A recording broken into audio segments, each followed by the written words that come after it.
All right. Welcome, everyone. Welcome to the stream. Hope you guys are having a great day, great week. So I was trying to upload a new intro that I just got finished. It was kind of slapdash. I kind of put it together at the last minute. But I tried to cobble together some stuff, and it's still uploading. It's taking its sweet ass time. I don't know why it's taking so long. It's giving me the spinny thing, on like StreamYard. If it takes this long to upload something, shouldn't you just be like, you know what? We're not going to upload it. Just don't even just quit. Quit while you're behind. We're not uploading it. You could just do that. But no, it's just going to keep spinning. You keep spinning. Spin away, you little loading thing. Look, I'll show you guys. I will show. Wait, can I share my own screen? Can I share my own StreamYard? I don't think I can do that. Oh, it did it. It did it. Okay. All right. I'm going to play it just because I feel like it. Here we go. Beetlejuice. It's showtime. I started this company. You know how much I sacrificed? This is it. It stinks. Devils, come out! What the hell are you doing, banana hands? Oh, wow. Well, Coach, we need your advice. Okay, shoot. We kidnapped her. Kill her. Not so fast, brown boy. We're gonna have some laughs. Advanced delusionary schizophrenia with involuntary narcissistic rage. Well, up you. Thought you were gay. I am gay. Gay for that pussy. You didn't kill her, did you? I am really disappointed in you boys. You're nutless. I mean, the game is trying to guess what the overarching theme of the entire meal is going to be. You won't know until the end. You like this. Oh, yeah. He's basically insulting you. Trust me, he's telling a story. I thought the bitch was white! God damn it! You'll stay here till you rot. Well, you're free to go. Free to go? Why? How? Good behavior. I said talk to me, damn it, or else I'm gonna throw you in the fire! You stupid bitch! You filthy slut! Did you fuck with me? You goddamn women drivers! Some smartass spoke about the banality of evil. That's true. And we're in the seventh circle of hell. You. What's up?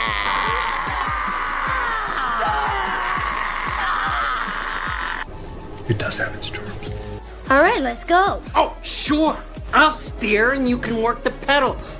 We're dolls, you dope! Surprise, bitch. I bet you thought you'd seen the last of me. No. What? No, don't do that! I thought we were having a nice day. We gonna carry on and plan the sequel, because let's face it, baby, these days, you gotta have a sequel. Could it be Satan? What are you telling me, that I can't shoot them? I want to shoot them! Is everybody happy now, huh? Are we all friends again? What? What the fuck? I thought you loved all animals, Mr. Ventura. Shit, Negro. That's all you had to say. You could trouble me for a warm glass of shut the hell up. That is why I won't do 2 shows a night anymore, babe. I won't do.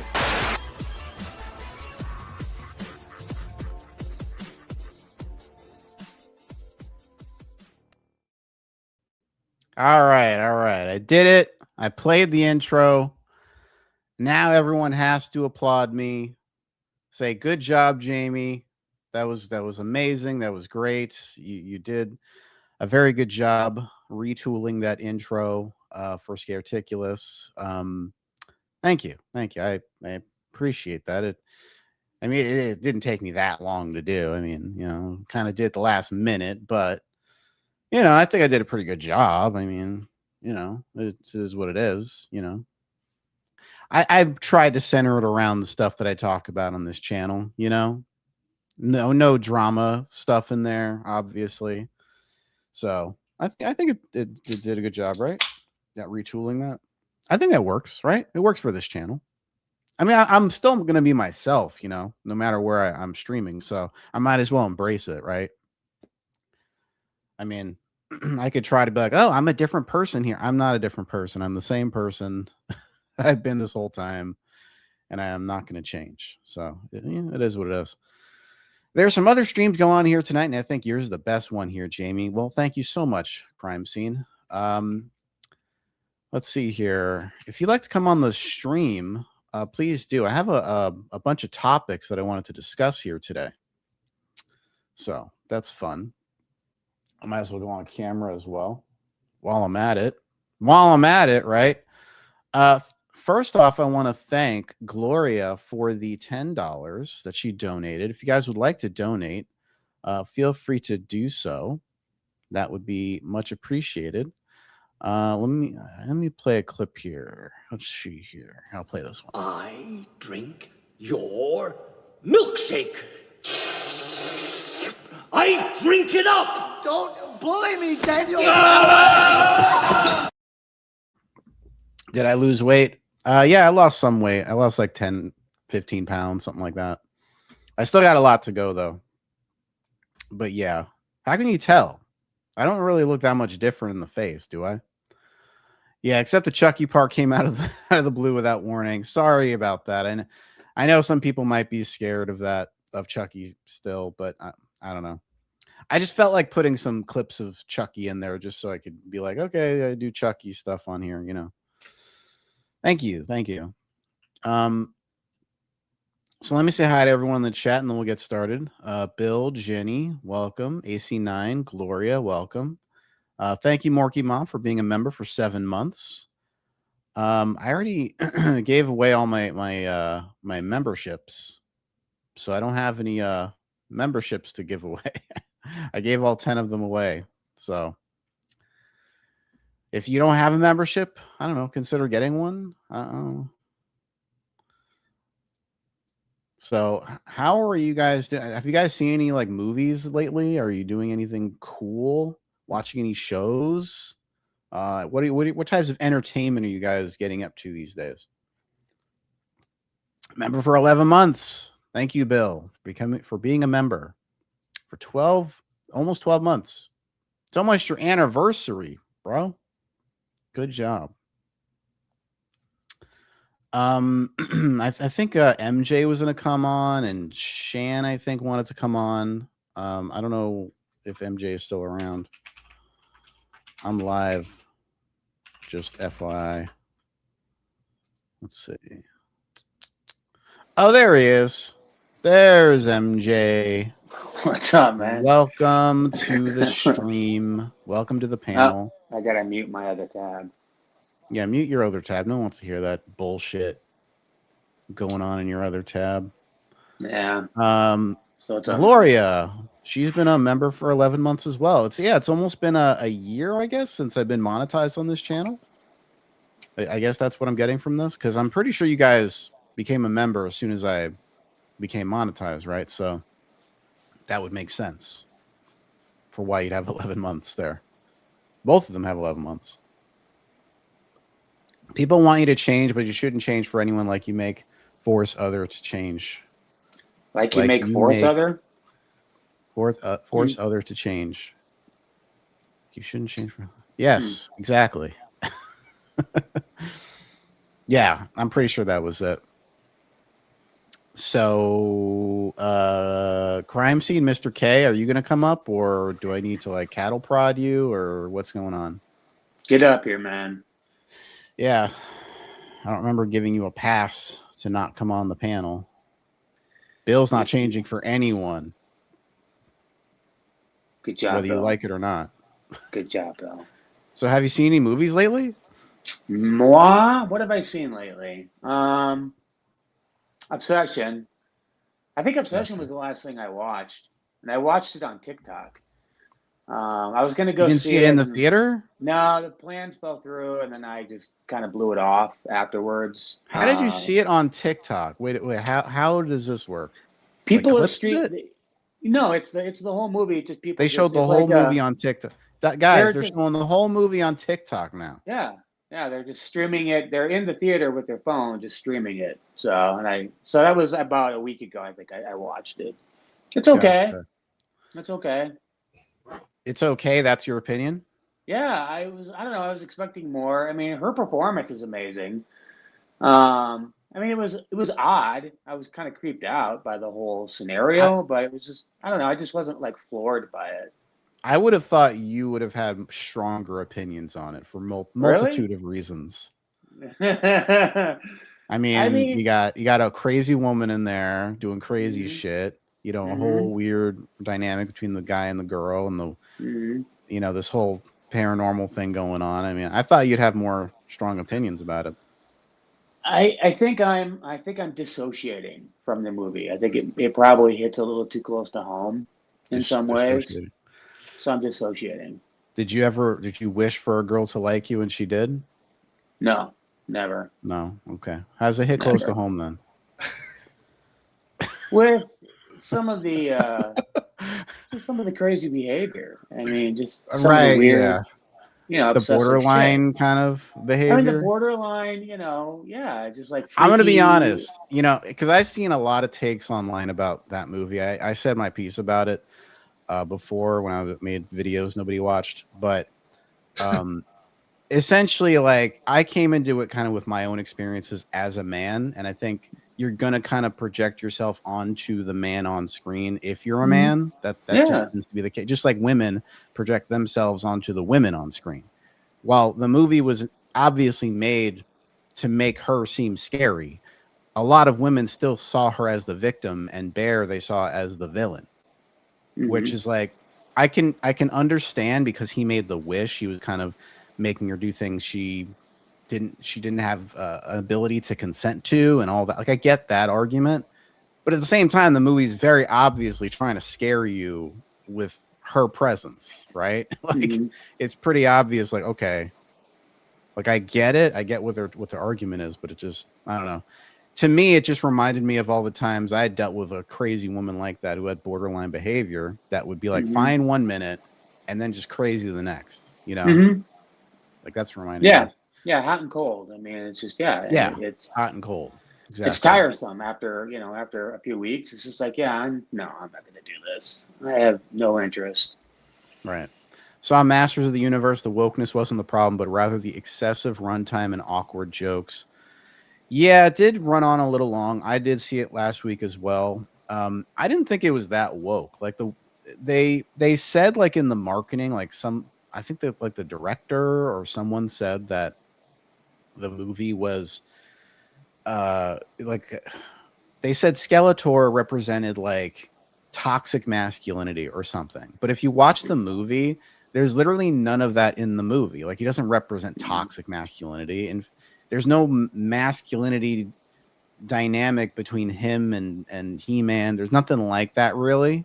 It's not like that kind of movie, but I guess for whatever reason they decided to say that, and I think it might have hurt the box office of the movie, because no one wanted to see a woke He-Man film, you know. And I think this movie, the thing is, it's from, you know, it's derived from 80s toys that little boys played with, you know. It's derived from like a cartoon for little boys. So why didn't they make it for, like, you know, grown up men? Like, that would have been the and, like, obviously boys and men would have been the demographic to shoot for, right?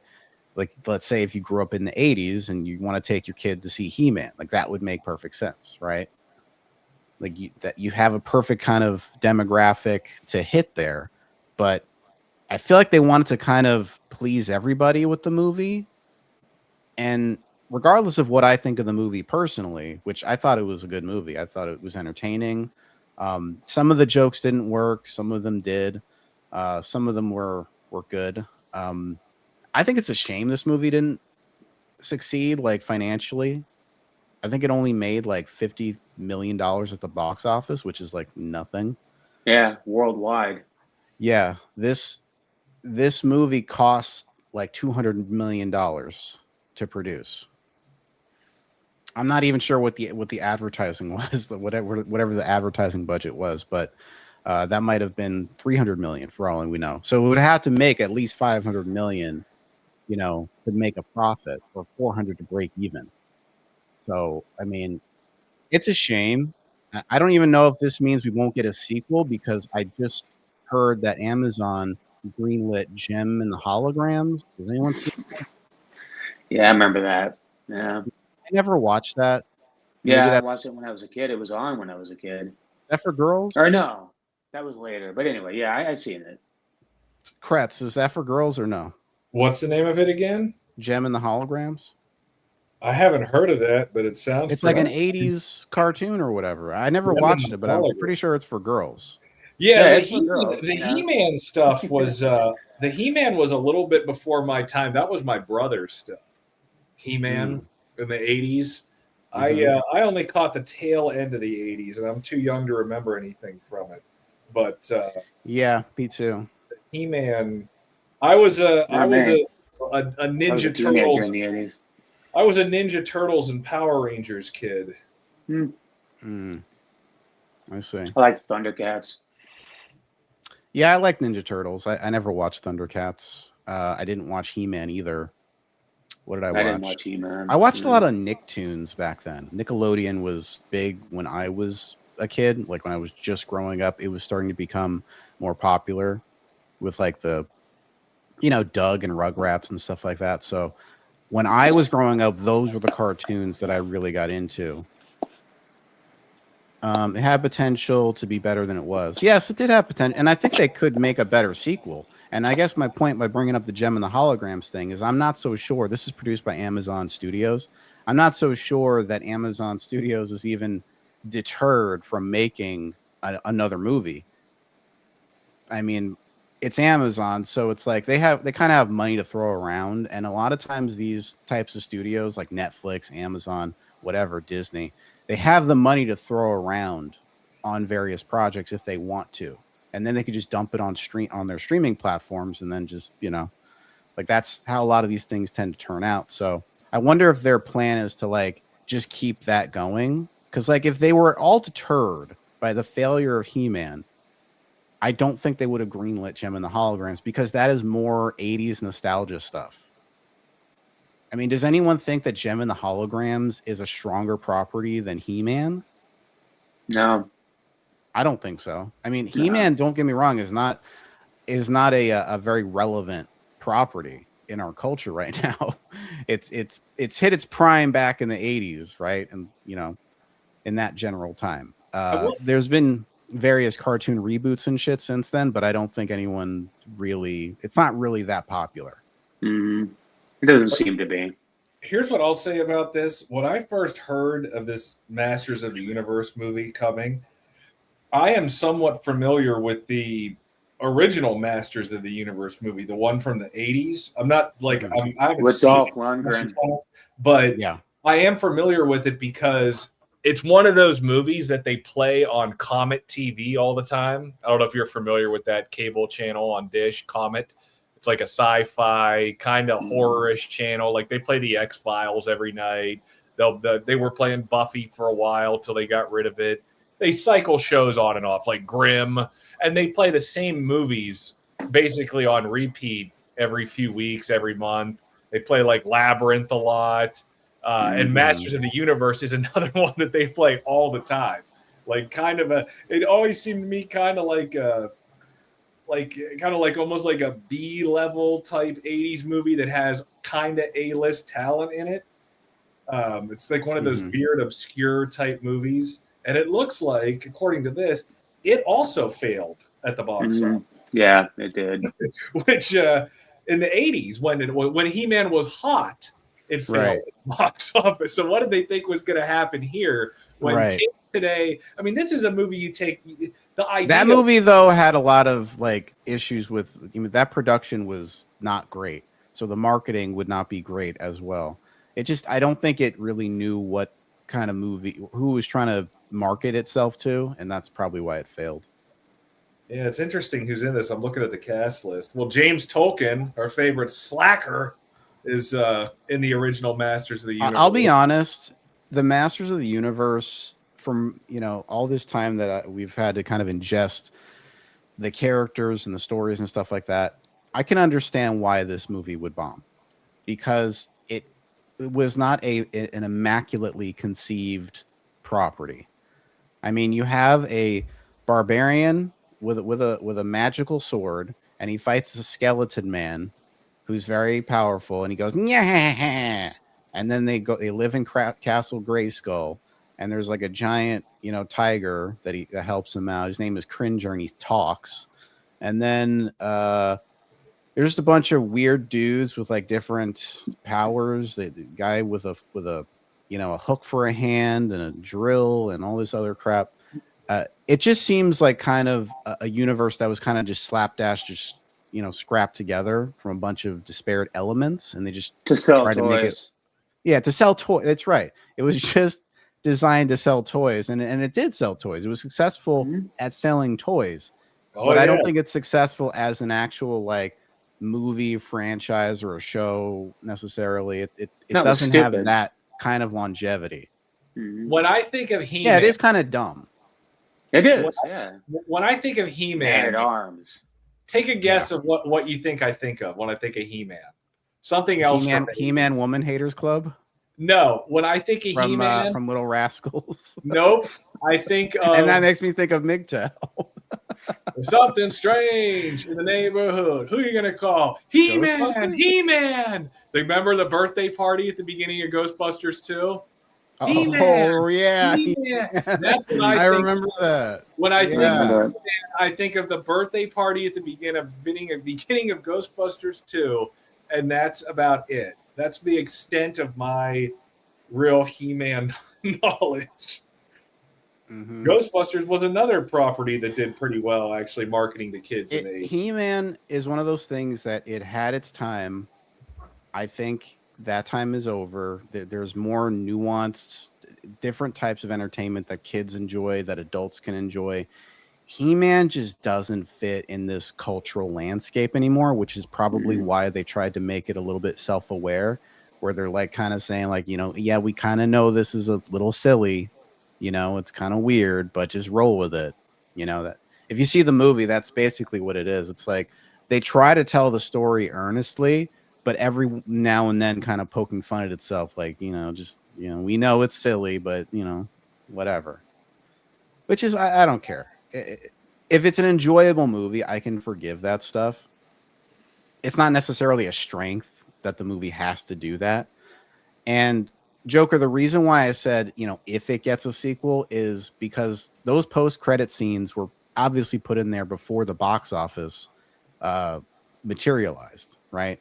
There's been plenty of movies that had post-credit scenes that never had a sequel after that. They prepared for a sequel, but obviously one never came about because they couldn't secure funding and whatever. So it's really up to the heads at Amazon whether that movie will get a sequel. Now, was He-Man closing a laptop or watching TV? Well, this one's kind of a mystery.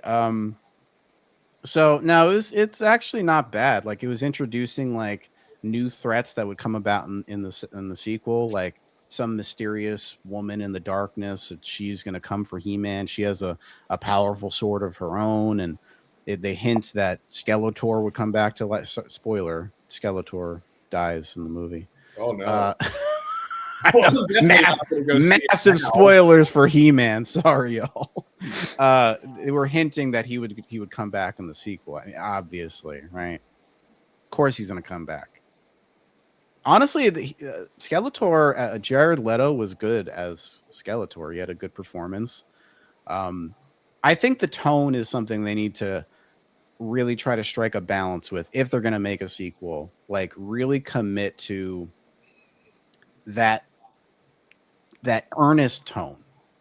Take yourselves seriously. Be what you are. Don't feel like you have to mock or poke fun at yourself to be a decent movie. I feel like I'm life coaching the He-Man movie. You are.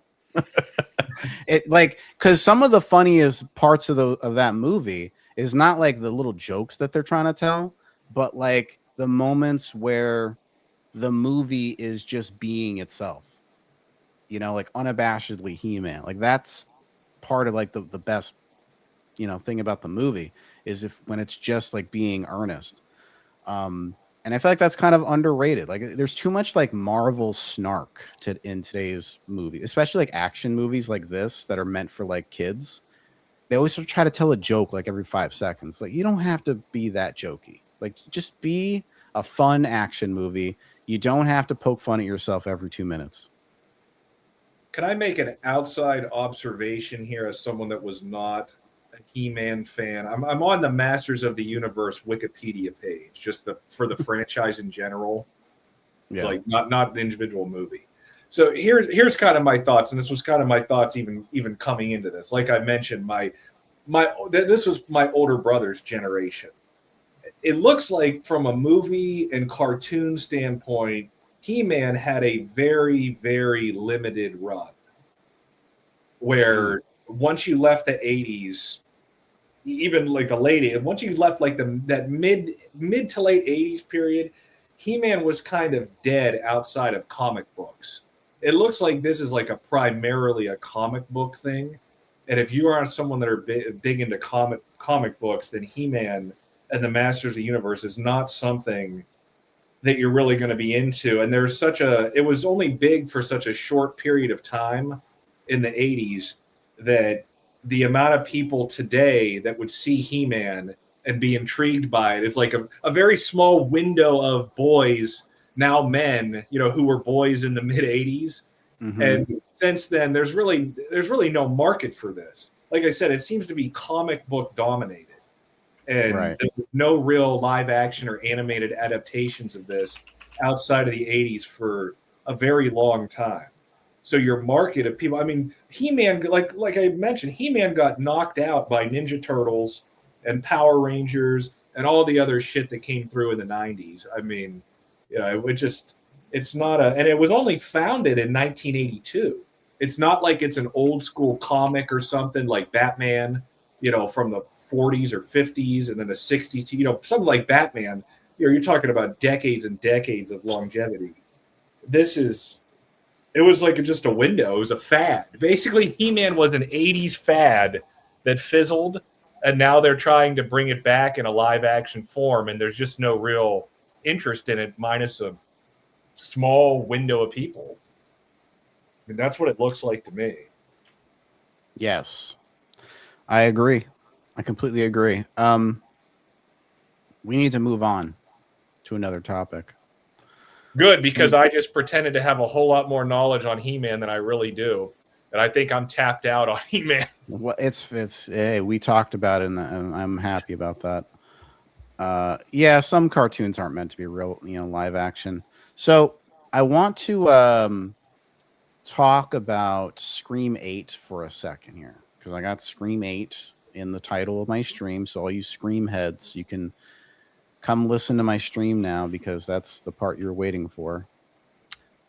So I did a little bit of research on the rumored directors for Scream 8. Now, these are just rumors that are going around, okay? They're not confirmed. There's no confirmation of anything. But for whatever reason, these two names are being tossed around. And they could just be fans talking, and that could just be all it is. Or, could be hinting at something else happening. We don't know. So, Leigh Janiak and Jonathan Levine are the two filmmakers mentioned as popular community picks to direct Scream 8. While these names are just fan wishes on social media and not confirmed by the studio, both directors have strong horror and slasher backgrounds that make them perfect choices for the franchise. So Leigh Janiak has done a lot of slashers. Let's see here. It's a woman. She directed the Fear Street trilogy on Netflix. Have y'all seen that? I think I saw like 2 of them. I know of it. I've seen like kind of more detailed recaps of them, if you will. Yeah. I didn't watch them. They're okay. They're not like not a classic, like, ooh, this is a great movie. But they emulated the kind of slasher, kind of horror kind of trope stuff pretty well. Why fans want her. The Fear Street movies prove she can direct highly creative, bloody, and nostalgic slasher films. She is excellent at balancing a fun retro vibe with genuinely terrifying stakes. The Scream connection. Janiak actually has direct experience with Ghostface. She previously directed 2 episodes of Scream, the TV series, because she already knows how to pace a Scream mystery. Fans feel she would naturally fit the movie franchise. Something also interesting about this is that if she was going to be the director, that would make a double female writing duo and a female director, which I don't think has happened before in the Scream movie universe. Like, that's not been done before, where there's just women helming and writing it. Something else that hasn't been done before that people are always predicting every movie is that the killers will be all women. That there'll be 2 women killers. That's been something that people. I think that Zach Cherry guy. Every time a Scream movie comes out, he makes that prediction. I think the killer he'll do the tier list thing and have the pictures, and he'll pick the 2 of the women from the cast list and be like, I think they're gonna do it this time. There's gonna be 2 women killers. Yeah, it could be. I don't know. I'm just gonna say it. I feel like if this is something that's done by women, like if Scream is made by women, like Scream 8 is made by women, I feel like there's going to be some kind of commentary on the sexes, men, women, that kind of thing. And I feel like we're in exactly the wrong type of cultural climate at the moment for that kind of movie. So I would just hope that's not something that happens just for that sheer fact. Like, I don't want to see a social justice warrior Ghostface. I don't want to see it. I don't want to see like, oh, they're only killing men. I wonder why. Because they're feminists. Okay. Do they are they trying to say something political or cultural with I don't want to Scream that's up its own ass, you know. I mean, that kind of way. Scream here's the thing. Scream has never or maybe they're trying to make. I actually, sorry to interrupt. No. I just had a thought. What if they're trying to make a final boy this time instead of a final girl? Like, they think it's sexist to have just a final girl all the time, and they want to create a final boy. Anyway, just an idea I had. Well, did they give Sydney a son? I don't think they did. No, but they should veer away from the Sydney shit anyway. You know, I hear that. Here's where I stand. Actually, wait a minute. Okay, wait, hold on. Does Tatum have 2 sisters? I think so. 2 little girls. 3 girls. They had 3 girls. Yeah. And they're way one son. Unless there's going to be a big ass time jump, they're way too young to. They didn't even try to like maybe we should have a son in there just in case, you know, because that opens up more possibilities for stories, you know. But 3 girls, kind of overkill. Here's what I'll say about the Scream movies. One thing, and I hear this a lot. I hear, you know, well, they need to move away from Sydney, right? They need to move away from Sydney, or I mean, they did that for 2 movies, and the what they did for those 2 movies was not bad. But remember, the whole point of that was Sam was connected to Billy. It was still connected to the original. It was still all of the Scream movies, all 7 of them. The Scream movies are always about family. They're always about somebody's family, whether it's Sydney's family, Billy's family, every single one of them. The motive, that Sam Carpenter shit was just cheap.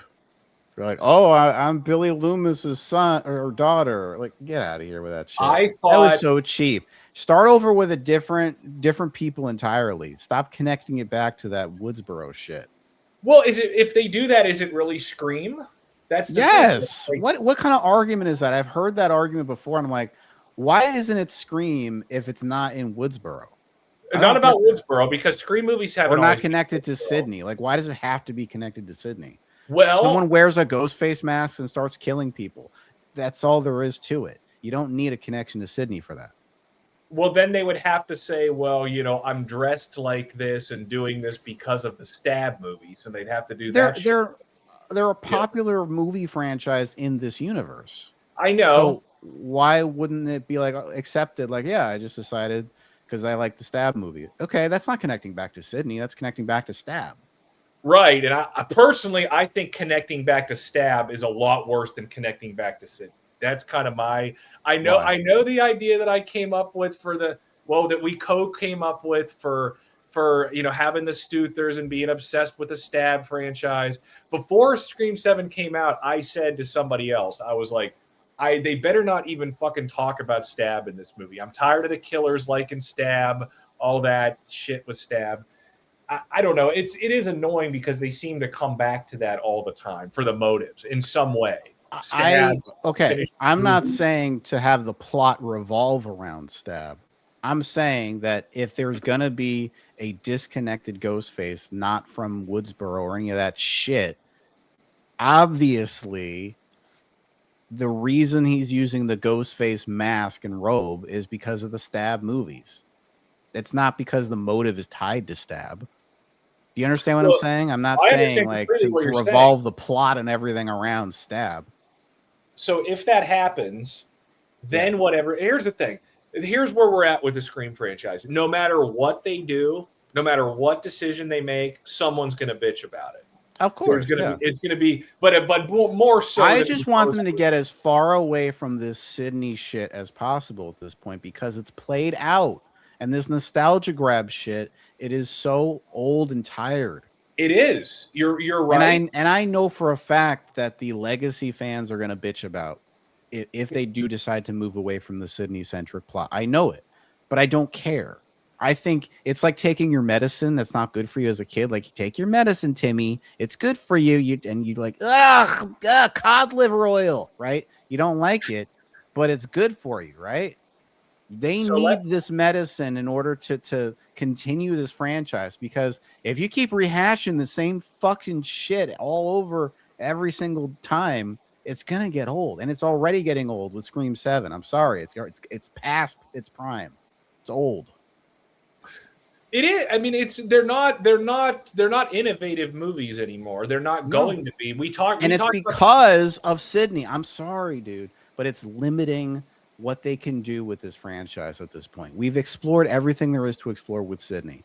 We need to move on. I agree. So I agree with that completely. I agree completely that Sydney has been explored completely. Dewey's dead. Gail's story's played out. Sydney's story's played out. Her family should they already said they want to give Sydney her happy ending, right? Give her a happy ending, move the fuck on. Period.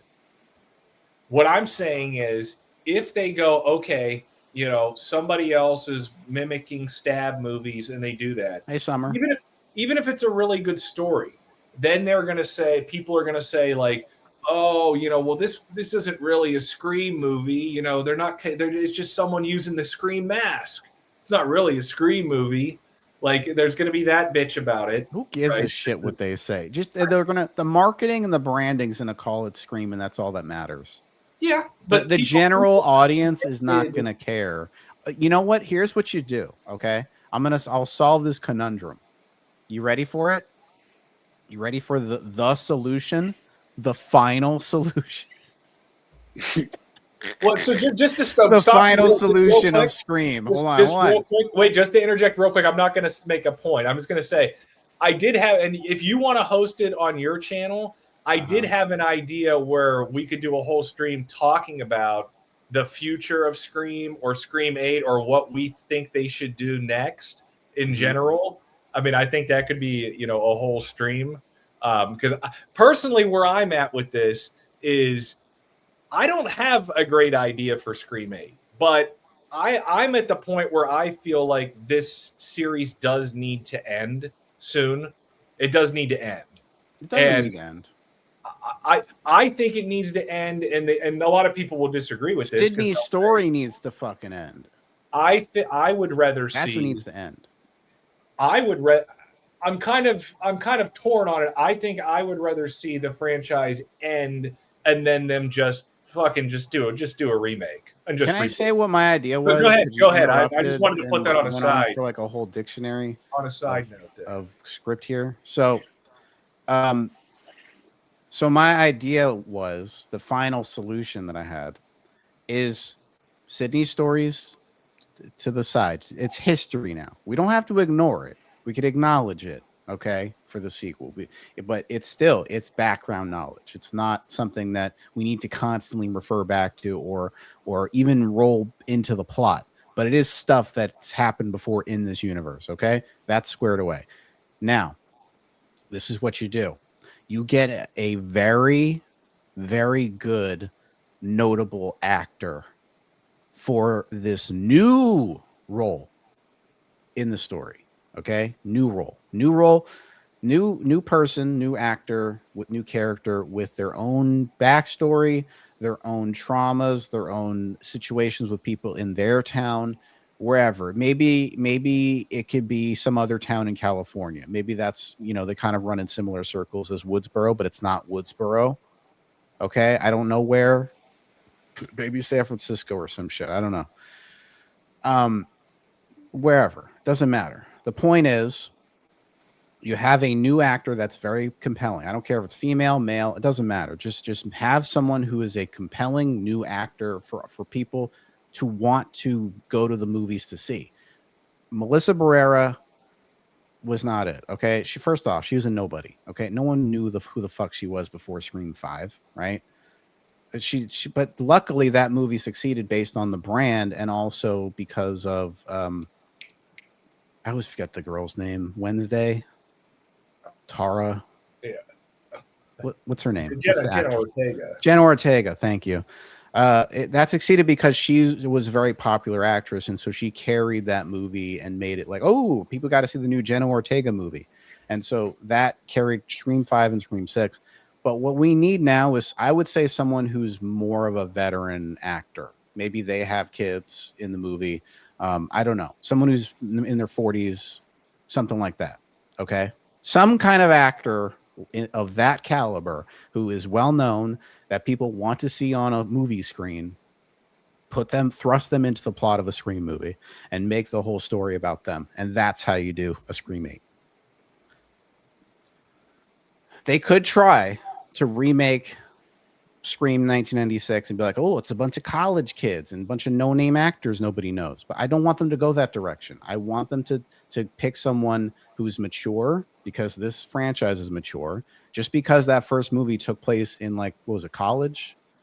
High school? The first one? Yeah, the first one. Was college, high school? High school. High school. Just because that took place in high school doesn't mean they all do, right? And they've done high school and college twice. Right. But the point I'm making is, I don't know if you've noticed this, but this franchise is frequently associated with like high school, college kind of culture, right? A lot of teen slashers. That's why in every single one of these Scream movies, there is a college party of some kind happening, or some kind of allusion to that, or a high school party, whatever the fuck it is. There's always some kind of party scene with young kids, and because they want to hit those demographics, they want to keep hitting them over and over and over again. They don't want to let Scream mature into something more adult. They want it to be constantly relating to like the kids, and so they have to keep going that direction with it. Hey, Shan, did you want to come on panel still? Shan doesn't have a wrench.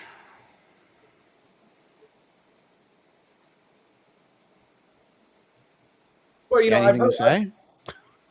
I've heard different ideas, you know, for the continuation of Scream. I mean, you hear everything. Yeah. And I think that it's hard to say, man. I don't think it would be out of the question, and I know a lot of people wouldn't like it. For the sake, I guess it depends on what you're talking about. I think that as far as people still going to see the movies and them doing well financially, I think it's going to be harder to keep putting out, you know, another story that feels kind of like the same. Or, you know, when it comes out, the execution isn't very good, like the end of Scream 7. Right. You know, if they keep the franchise isn't going to make it. A lot of people have talked about possibly doing I was just talking about in terms of, I feel like, here's the thing. So when you let's just examine other horror franchises. Let's just look at these. Let's look at the big players. Let's look at Nightmare on Elm Street, Friday the 13th, Halloween, Chucky, fucking Leprechaun if you want to. It doesn't matter. Just look at these. When you Look at the biggest franchises like Leprechaun. Yeah. Hey man, that fucker put out 6 in about 10 years. Most of them were straight to DVD, but VHS anyway. So you look at Freddy, Jason, Leprechaun, Chucky. Those franchises are centered on the villain, right? The villain is the star, and it's not someone in a costume. Yes it's and no. Character. Yes and no. The first 3 Chucky movies were centered on Andy. But what were people going to see? They were going to see. Of course, they're coming to see Chucky, but more as the antagonist of the protagonist. He is. Well, but you could say the same thing. You could say the same thing for the other examples I gave too. Obviously, Nancy was in 2 of the first 3 Nightmare on Elm Streets. Tommy Jarvis was in 3 of the. I'm Friday just saying, from a storytelling perspective, he is not the protagonist in those movies. Well, now, he's not you can make an protagonist. argument. You can make an argument to say he's the protagonist in Bride of Chucky and even Seed of Chucky, to some degree, but not. Never the said first 3 movies. protagonist, but he is the star. Sure. Yeah. Okay. Yes, he's got the star Scream, power. Sure. In Scream, Nev Campbell's the star. That's the thing. I mean, you could say Yes. Ghostface. If you want to say Ghostface is But the try to star, have Nev Campbell with no Ghostface. you can say Ghostface is the star. The problem is Ghostface is a person in a costume running around that typically doesn't speak unless they're on the phone with somebody. You know, it's not a character that. It's someone that puts a costume on, and it changes. It's a whodunit movie. It's not a typical slasher movie, right?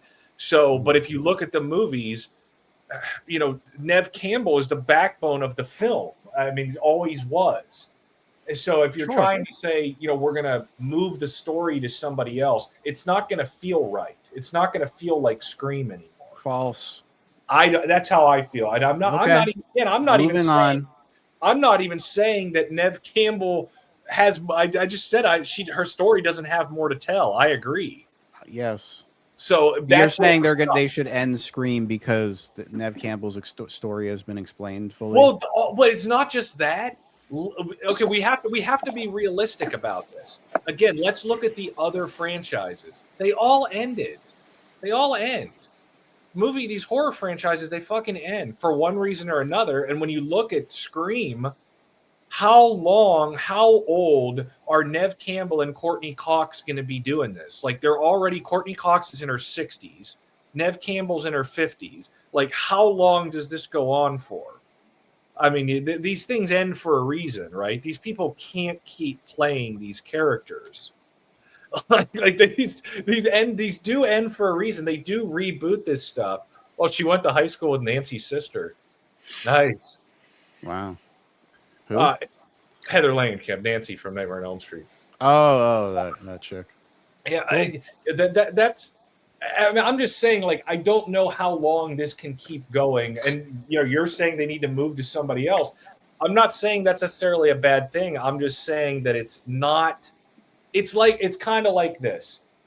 You look at the other horror franchises, a different situation because you had talking prominent villains who were the star of the series. People went there for the personality of Freddy, right? So if Freddy goes from fighting Nancy to fighting Kristen to fighting Alice, it doesn't really matter because it's still Freddy.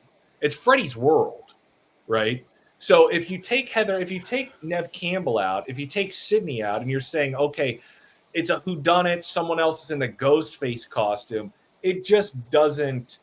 It's not the same thing. It's not really Scream anymore. It's another whodunit in the same costume, but it's just not Scream anymore.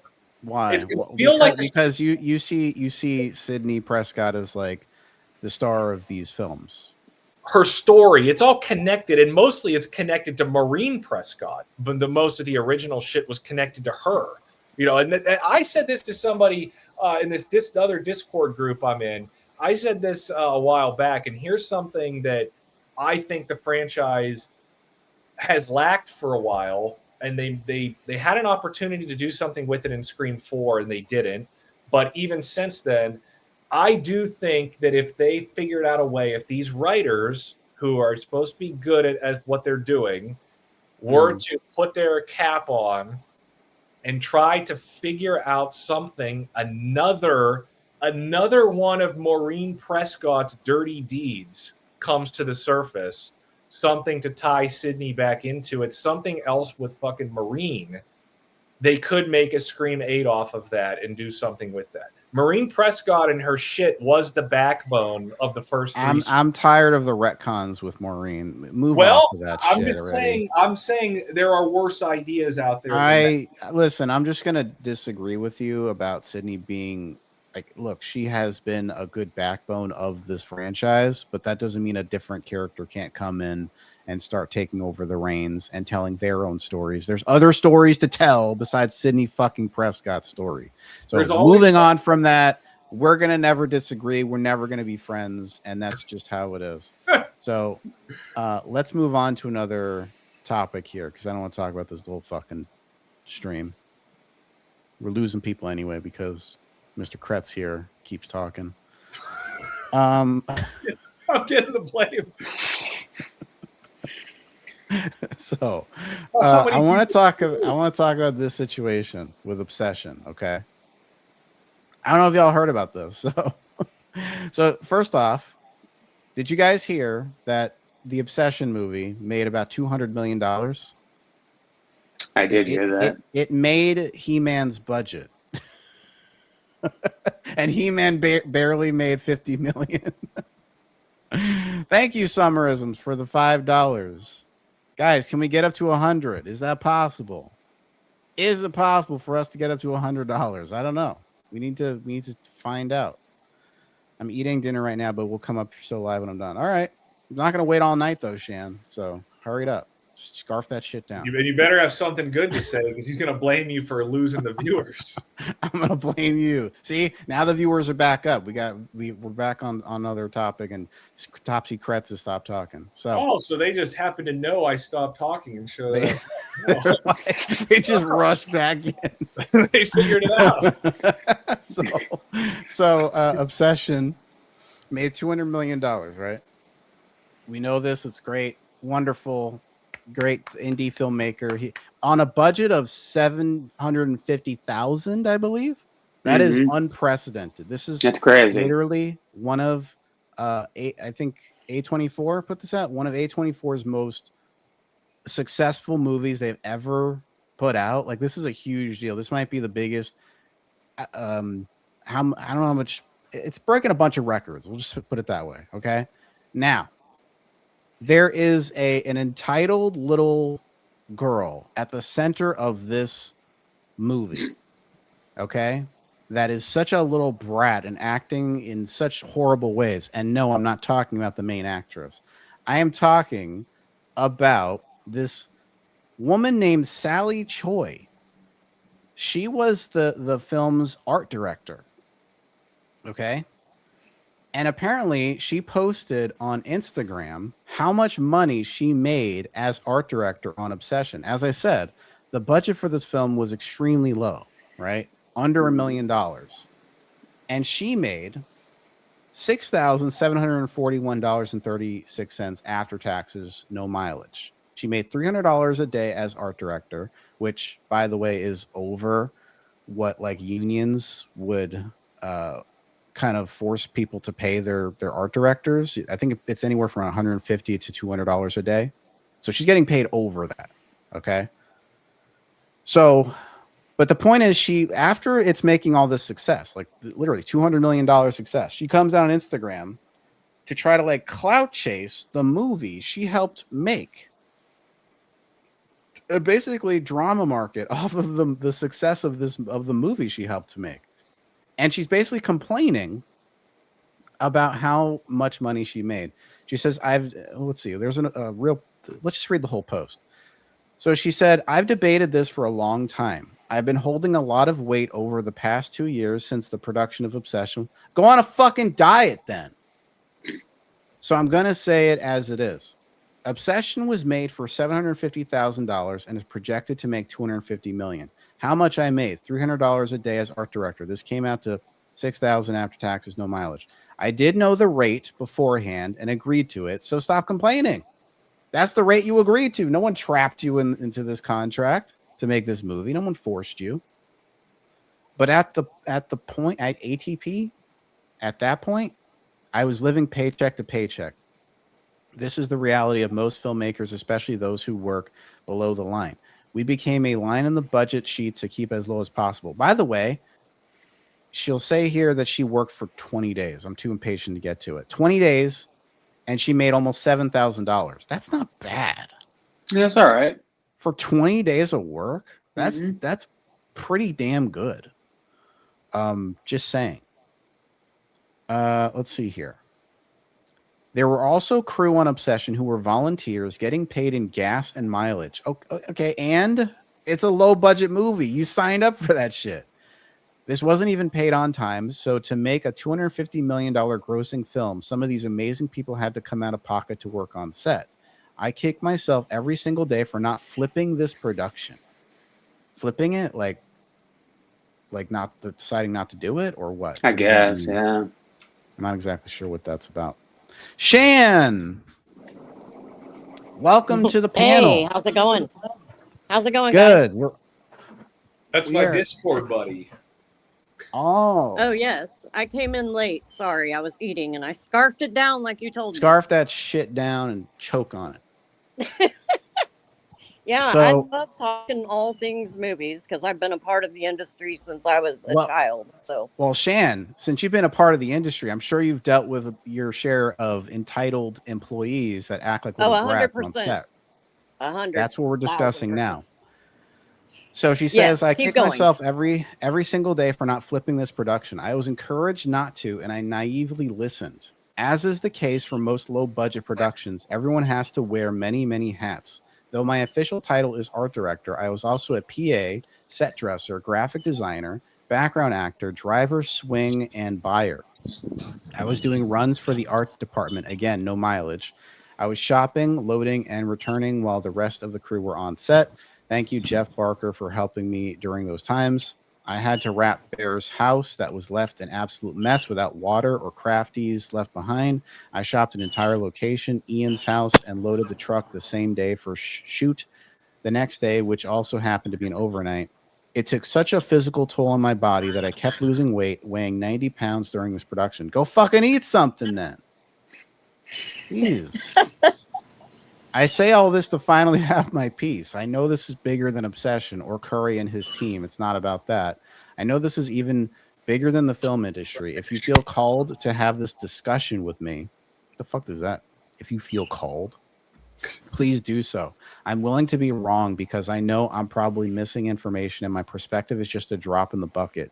If you were a crew member on Obsession and feel called to share your rate, maybe we can turn a tide in the film industry. Give me a break. It's a small budget movie. And so she got torn to pieces all over the internet for this shit. as she should. Yeah. That's People just were my ripping opinion. her apart in like the comments, saying all kinds of stuff here. Let's see if I can find the comments here. I'm going to go on the actual post itself. Are you sorry? I lost contact with you guys there for a minute. Guess my internet was being funky. we're here. Sorry. What were you That's all saying, right. Jamie? I was saying what I was saying. So Well, we're going to look at the Instagram comments. So I think she may have deleted some, because last I saw there were other comments here that were more negative. But let's see. This one says, you took no financial risk and accepted the job at the rate that was offered. For every success story like Obsession, there are tens of thousands of independent films that never recoup their initial investment, while crew members still get paid for their work. If the film lost money, no one expects you to return the $6,000 you earned because the financial risk wasn't yours to bear. That was the filmmakers/investors' risk. What's more unbelievable is your expectation of sharing in profits from money you didn't invest or risk losing. I wish you had thought this through more carefully. You went from being the art director on an extremely successful film, someone whose phone would likely be ringing with new opportunities that you'd never have had you not been lucky to work on this movie, to someone who may have seriously damaged their professional reputation. Nobody wants to hire an ungrateful liability. Can you This not is see the true. value? Can you not see the value you gained from the movie's success? Would you prefer you were never been part of it? If you want the chance to score big, then dream big and take big risks yourself, but don't resent the people who did. I And so agree. then, yeah, and so I thought that was a Sorry, very good Jamie. point. It's all right. I love being interrupted. I'm sorry. I'm sorry. I'll mute again. Hi, Jenny. He loves it when So, people interrupted. He'll come out and tell you. I think there's also a lot of people that are kind of trying to, they're trying to like enable her opinion here.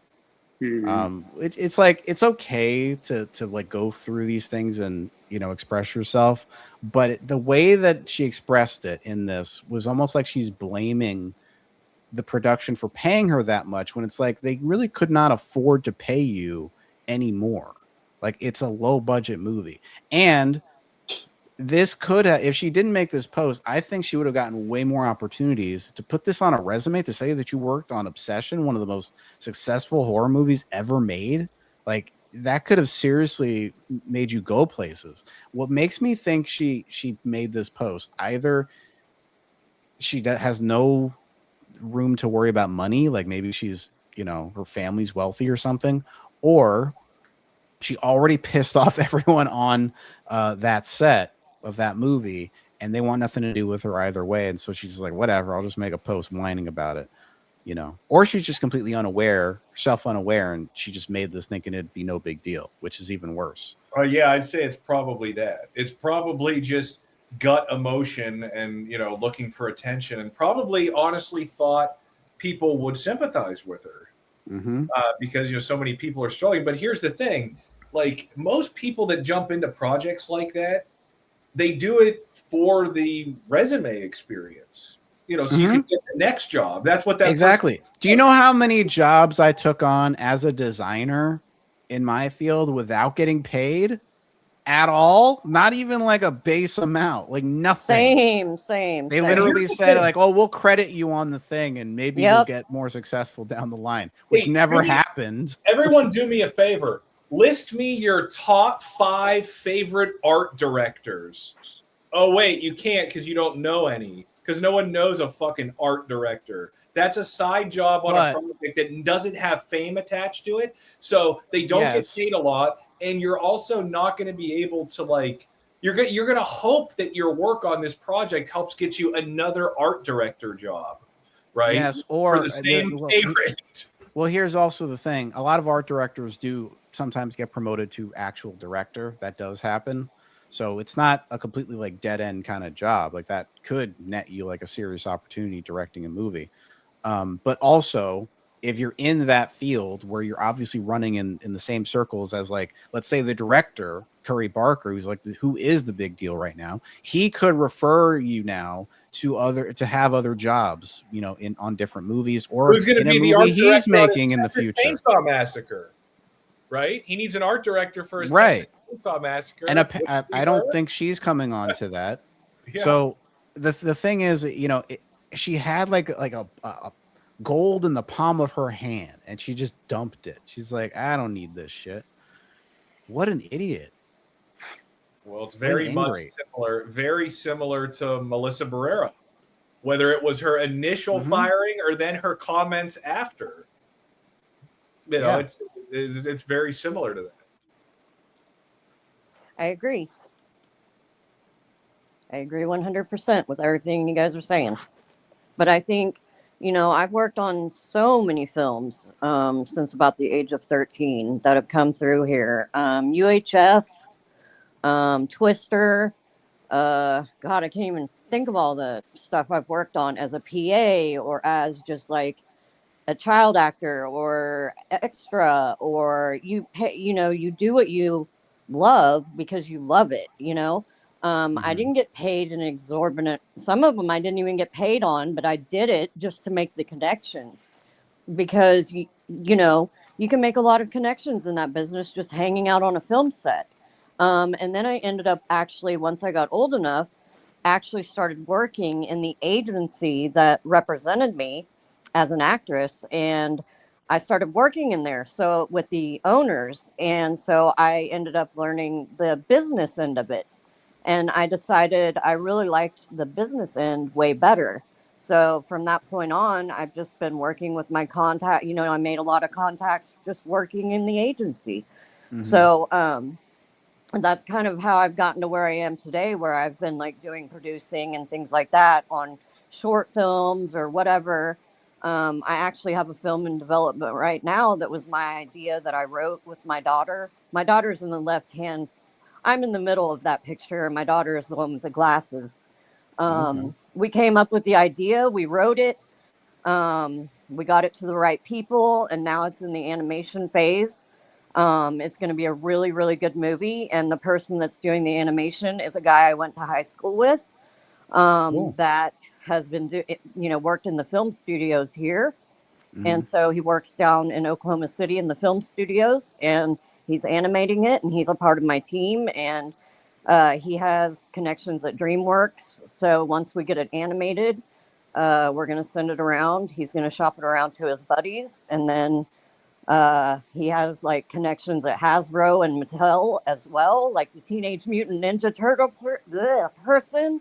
So it's really exciting for me because like this would be like amazing if it all went good and went somewhere, because it's going to be like a Toy Story kind of Pixar type animation. And so I'm really looking forward to how it's going to turn out. So you just got to work your way up. You got to work your way up, even if you're not getting paid. If you love it, you love it. You either love it or you hate it. And if you love it, you love it. And you continue on with it till you get somewhere. And that girl just probably screwed herself out of several opportunities. She torpedoed her career. Yes. You have to take your lumps, I didn't get, like I said, I never made an exorbitant amount of money, I just did it because I loved it. And now I'm where I'm at, and I'm really like excited to see where this goes in the next year or so. So that's that. But anyway, carry on. Cool. So now that we kind of discussed that obsession controversy, I'm going to talk about just a few movies here and kind of gauge your guys' reactions from them. Okay. So just kind of give me your basic thoughts when I mention a movie. Okay. Okay. Toy Story 5. Couldn't care less.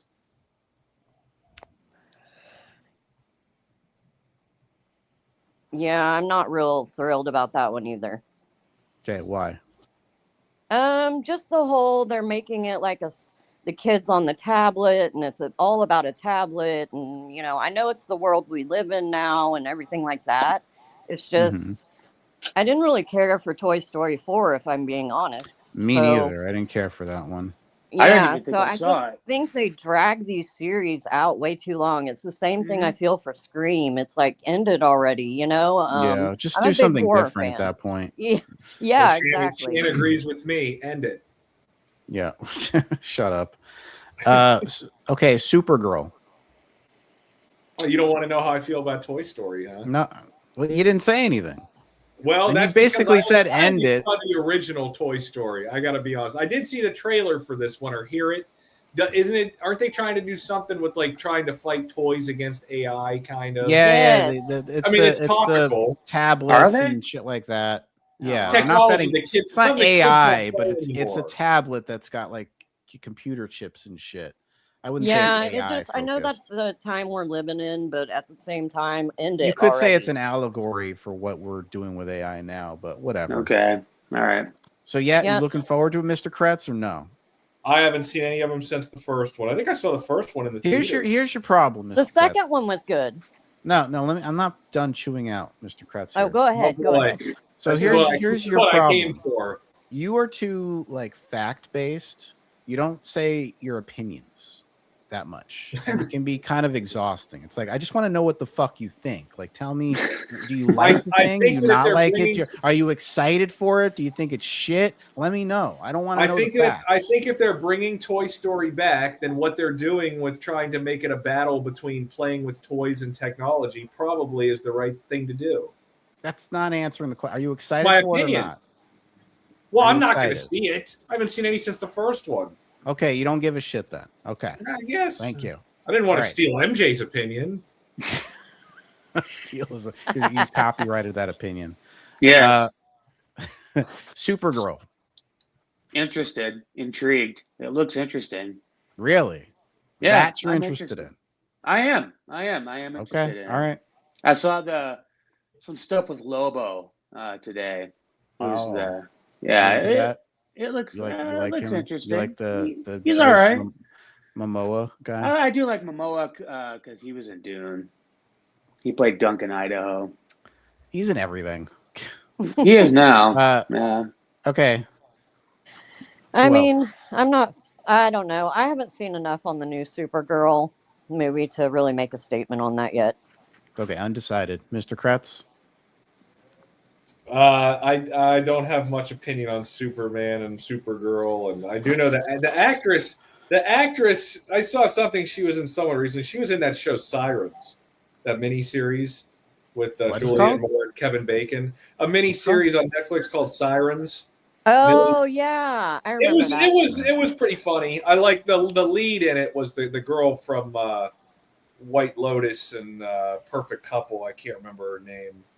She played Millie Alcock played her sister, the girl that played Supergirl. Not sure I've heard of it. Yeah, I mean, I'm going to give my thoughts after we're done. I'm done grilling you guys. By the way. Oh, good. Yeah. The Odyssey. Yeah. Yeah. It looks okay, but I probably I won't go see it. I'm the same, MJ. I'm the same. Mr. Kretz. The Odyssey. I'm looking it up right now. You don't know what it is? What? I haven't seen this one. Matt. It's I saw it's literally a trailer. one of the most hyped summer. I movies saw right a now. trailer because I saw Matt Damon. Christopher Nolan is coming out with the Odyssey. Okay. The fact you don't know about it is like Homer, I question your movie knowledge, sir. Dude, I'm not a trendy summer blockbuster Marvel. All right, shut up. No filibusters. Spider-Man. What's it called? Spider-Man. Sorry. The new Spider-Man. No wait, is it No Way Home? No. No, that already came out. Yeah, that already came out. The next Spider-Man. I don't know. I haven't seen a lot. I think it's called Reborn. Oh yeah, it could be. Hey, I know a little kid that's begging to collab with you. You probably want to talk about Spider-Man. Spider-Man movie. What's it called? It's called Spider-Man Brand New Day. That's it. Spider-Man Brand New Day. Brand New Day. Okay. Yeah. It's based off one of the comic series. Okay. No? Yeah. Nothing? I don't know. I'll probably go see it just because my kids, my younger kid, my teenagers want to see it. But my oldest daughter's 30, so she's into that with my younger teenagers. So I'll probably go see it with them. Do you guys generally feel the same way about Spider-Man that you do Avengers? Yes. Doomsday? Yes. Okay. What do you mean? Like same interest level. Oh. Yeah, is Doctor Doom? Dr. Doom, RDJ. He's not even unmasking in this movie, apparently. They're saving that for Secret Wars. I'd say that equal. You would think he would unmask it like the end of the movie, like I was Robert Downey Jr. this whole time. I don't know, something like that. Scary movie, which already is out, but I'm curious what you guys think. I wanna go see it. Okay. Yeah. Yeah, I meant to go see it. I really? You meant to go see that? Well, yeah. Over He-Man. Well, fuck yeah, I'd go see Scary Movie over He-Man. He-Man, I hear, is way better than Scary Movie 6. Really? Wow. Yeah, way better. Which Scary Movie I heard is not even like funny. I heard it's not. Yeah, but it's just the concept of seeing the new Scary Movie, just because. Just because I want the cred, yo. No, because I like the other ones, the original couple. But that's when you were like 15 years old. Right, but it is the same characters. I mean, I know Scary Movie. You grew up, though. You grew up. Okay, so here are my thoughts. Toy Story 5, I'm looking forward to it. I have reservations, though. I'm not certain. confident in their ability to tell a good Toy Story movie at this juncture, considering where Pixar is creatively. That said, I'm cautiously optimistic about it. Supergirl, I have no interest in seeing. Really? It just seems like discount Guardians of the Galaxy. Like I was not. Maybe I'm just not into that kind of those stories. I don't know. Also, the Millie Alcock girl, she's got kind of a butterface going on. I'm not into it. Disclosure Day. Disclosure Day. Did I mention Disclosure Day to you guys? No. No, I didn't get your opinion on it. Okay, real quick. Nah, not interested. No? It's Steven Spielberg jumped the shark. He's doing yeah. aliens though. You like aliens, right? Yeah, but not this. Not that kind of shit. Okay. Not it that just looks contrived, stupid. Contrived. Okay. I could possibly watch this when it comes on streaming. I could see like seeing it like an HBO or something. I could see that. Yeah. I think that's generally my opinion too. Like I wasn't looking forward to it. I thought the trailers were annoying since like they came out in like November or some shit. I'm like, I gotta sit through this fucking trailer for like 8 months before it comes out. Jesus Christ. Because they put it in everything. Like they just force you to sit through that fucking trailer. It's very low interest in seeing that, but if I'm gonna see it, I'll watch it on streaming. It just doesn't seem like I need to go see it. Yeah, it's Universal, so it'll be on Peacock in about 90 days. Okay. I like Steven Spielberg, but his glory days were way behind him. I agree. The Odyssey, listen, I like Christopher Nolan, and I want to be excited for this movie, but I'm just not. I don't care about Greek mythology in this way that it's told. It just doesn't grab me. I'm probably gonna skip. It's like apparently 2-3 hours long, something like that. It's long as hell. I'm not gonna sit through that shit. The Spider-Man movie, I'm definitely excited to see. I'm sorry, y'all. I'm a nerd. I like Spider-Man a lot. I do too. I had a Spider-Man big wheel back in the day. Just FYI. I have tried to watch every single Spider-Man in the theaters besides the one with the Amazing Spider-Man. I saw that first one in the theater. I thought it was horrible, so I didn't see the sequel.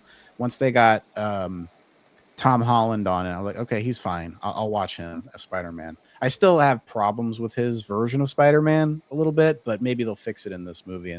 He's tolerable. I'm fine with it. The Avengers movie, I'm excited for that just because I want to see them really return to like the glory days of the Marvel, like Avengers stuff. Like I want to see that in action, and I hope it's good. I hope it's not shit.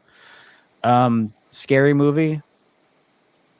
Maybe I'll watch it on streaming or something. I don't want to go to the theater to see it. I think that's one of those movies like if you have like a bunch of friends and you're just partying and you're going to have like snacks and get high, like I could see going to that movie and having fun. But right. I'm not gonna go watch that on my own, at the theater. Just super awkward experience. Yeah, I hear you. I understand not into that. It. Yeah. Well, I'm going to get down from here because my kids are coming over. Okay. Thanks for coming up, Shan. I wanted to say, Jamie, maybe goodbye. Maybe we can do like another show soon, and I'll give more insight on the film that I've been developing and how I got into the business and all that stuff. Okay. Because Bill had a question for me, I didn't really get to answer, but I can answer it next time. Okay. And when I get a little trailer going for my movie, we can play it on that same stream or something like that. Cool. It's up to you though. I'm just spitballing. All right. Thanks, guys. Thanks for having me up, Jamie. Yep. I'll later, see you guys Shan. later. Bye. See ya. Bye-bye. Okay. So traditionally, what people do in situations like this is they leave the panel. In this country, when somebody wants to get off the panel, they hit the X button and then they get off. Does anyone know what I'm kind of riffing on there?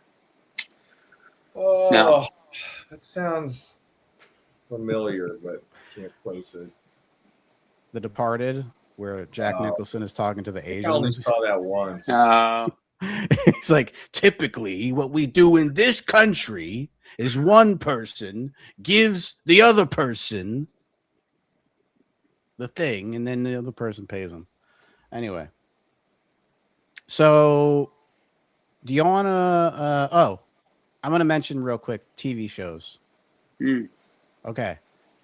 Why Shan is still up here? I got to kick her off. Bye, Shan. Yeah, no women allowed.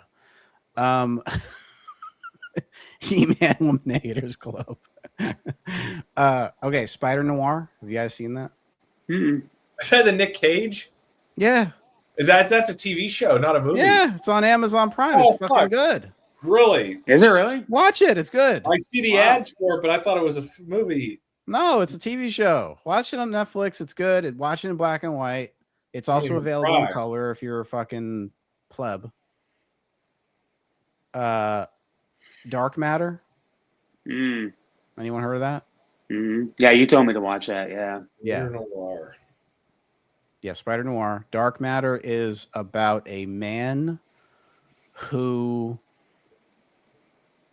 basically a version of him, of this man, trades lives with him, okay?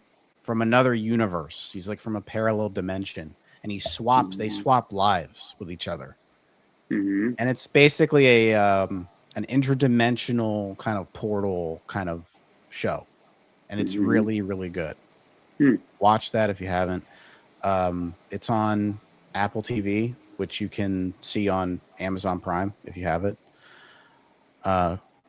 Widow's Bay, also an Apple TV show. A new kind of horror, slightly comedic show. Widow's Bay. It's like the perfect tone. Perfect horror comedy tone, where it's mostly horror, but then it slightly nudges into comedy. Slightly. Like, it's so good. If you haven't seen Widow's Bay, watch it. It's a great show. Best new horror show, in my opinion, that I've seen, which I haven't seen many, but so I just got those out of the way. Okay, I want to show this trailer. This trailer for this new movie called Whale Fall. I don't know if you guys have heard of this. I did see it. Yeah, but I didn't watch the trailer. But yeah. Yeah. It just came out today, so let's watch it. I can teach you things. I will give you all the tools. You can be whatever you want. Anything you want.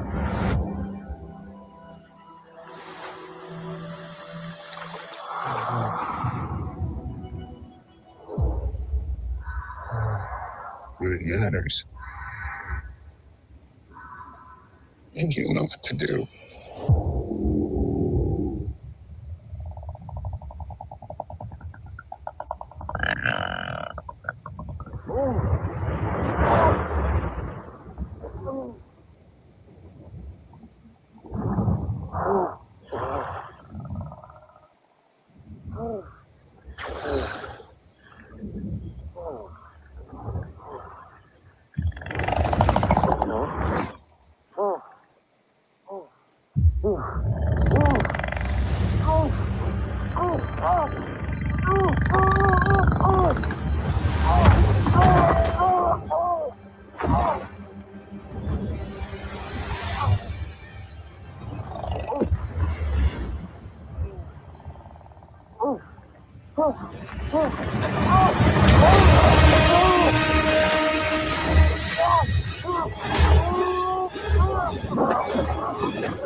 Jesus Christ, man. That's crazy, isn't That it? is crazy. The guy gets eaten by a fucking whale. Multiple times. I have to say that is something I have never seen done before in a haven't. movie. Yeah. If a guy like, and the whole movie's about him trying to like escape the whale, and apparently That's a movie. Yeah, it's a movie. 20th feature Century Studios. Yes, 3 million views already.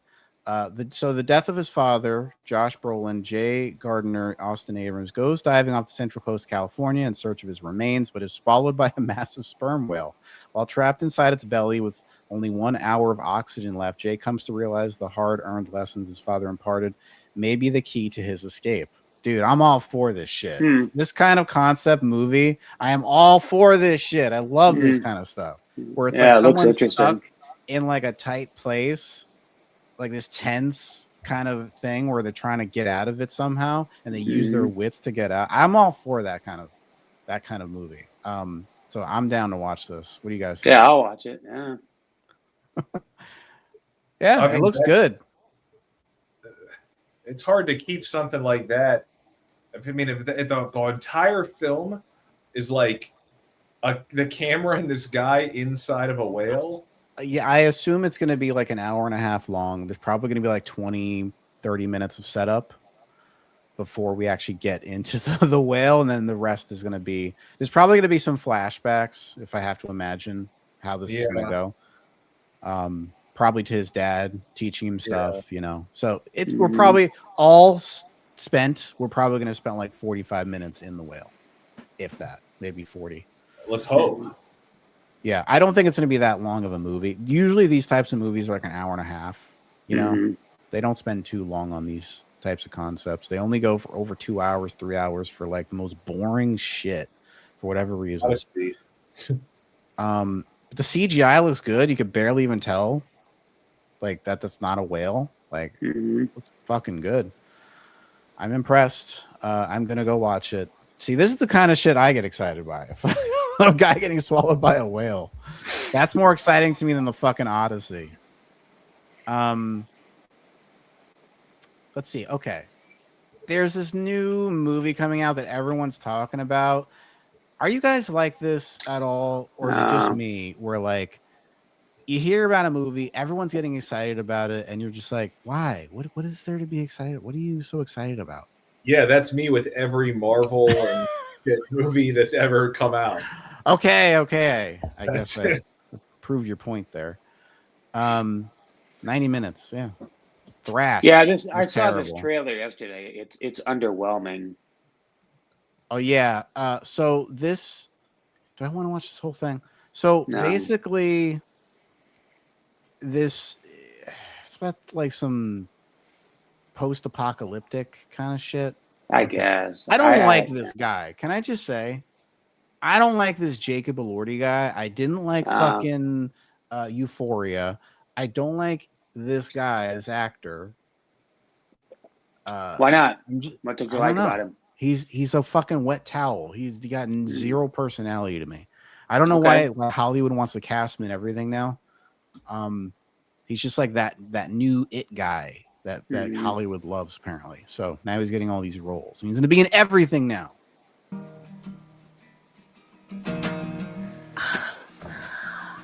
Jasper.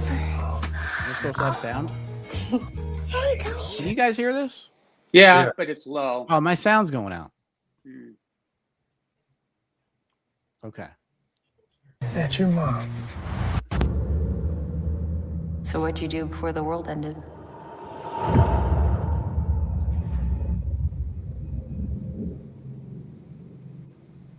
I was kissing my wife, playing with my dog, wondering every day how I got so lucky. You gotta have something to haunt you, right? That's why we're talking about it. And there's Jacob. Otherwise, you might get lonely. We were born before the wind. We have no idea what's out there. What do you expect to find? Happy people everywhere. The world that was doesn't exist. Yeah, Josh Brolin in this one It's too. just us trying to hold on to what was. And everyone else. This world fits you, Banger. Wake up, defend, survive. There's gotta be something better than this. The dream. I don't have the feeling.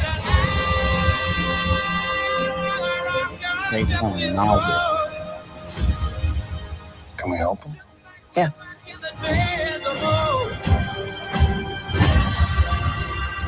We have to stay alive. I don't like the feeling of wondering whether or not you're going to come back. It takes a lot of faith to keep searching.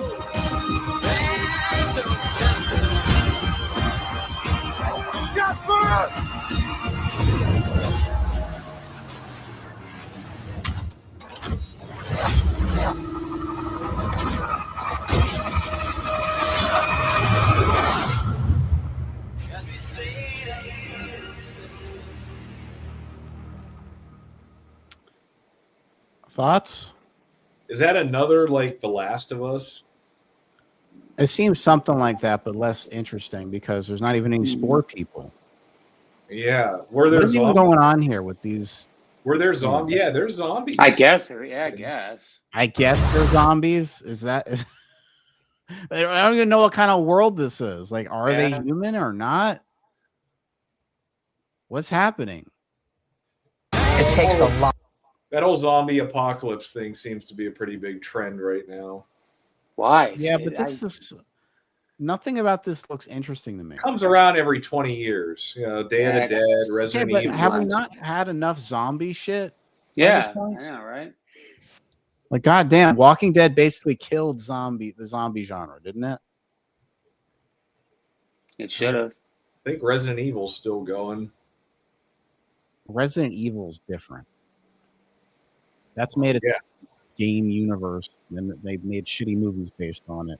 And at least they're having a good film director make one that has nothing to do with the games, seemingly. This kind of genre of movie, I'm sorry, I'm bored to tears. I have nothing in the tank for this kind of movie. Yeah, it looks boring and staid. Thank you. Boring as fuck. Why are people interested in seeing this? Because they're told to. At least with Spider-Man, it's like, ooh, this is cool. You know? Spider-Man, he's fighting bad guys. It's colorful. Spider-Man. It's fun. Funny. Okay. Now watch this shit. Okay. You ready for Toy Story? You guys ready for... We're going to watch the Toy Story trailer, okay? All right. Yeah. Here we go. Louie, rise and shine. Look what came this morning. An early birthday present. Looks like the celebration will be smaller than predicted. How small? No friends? Negative. What is it? New toy. I am a Series P1XL adaptive companion unit. But you can call me Pixel. Instability detected. Don't. I can fix this.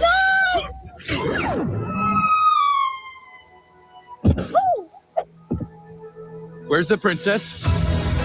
What is your plan for finding Marisol and getting us back home? Coco might know something about your princess. Put me down. Squeaks. You can always try to make the best of stormy skies. Hold! We could do this. Together.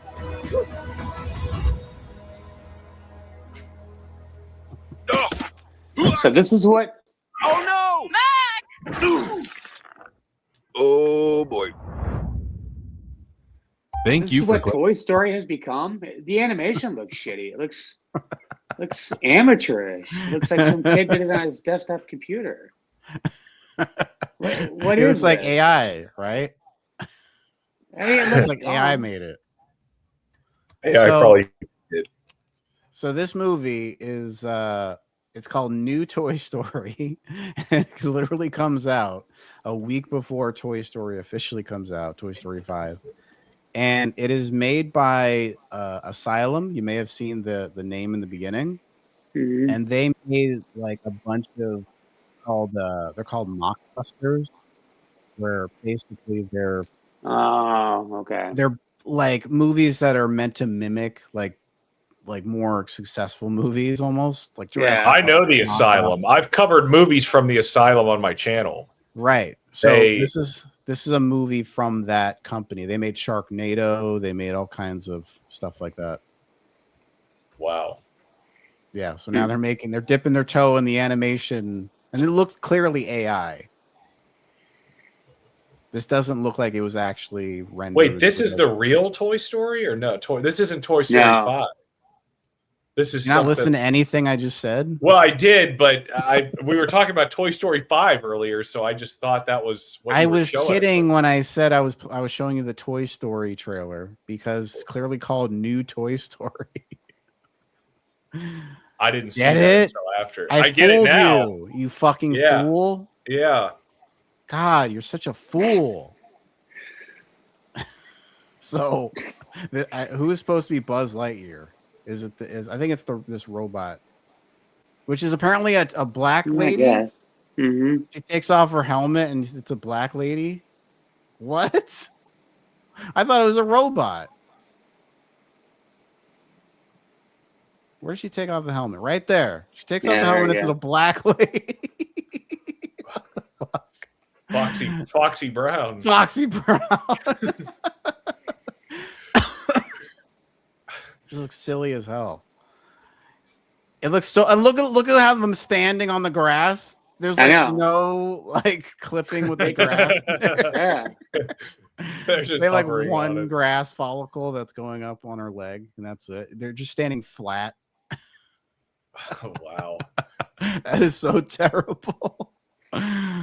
Oh my god.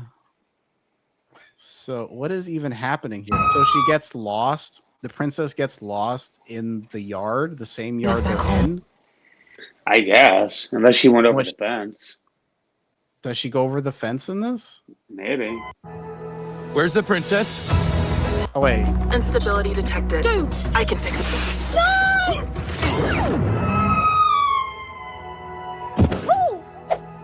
See, they don't even show her going over the fence. Mm-hmm.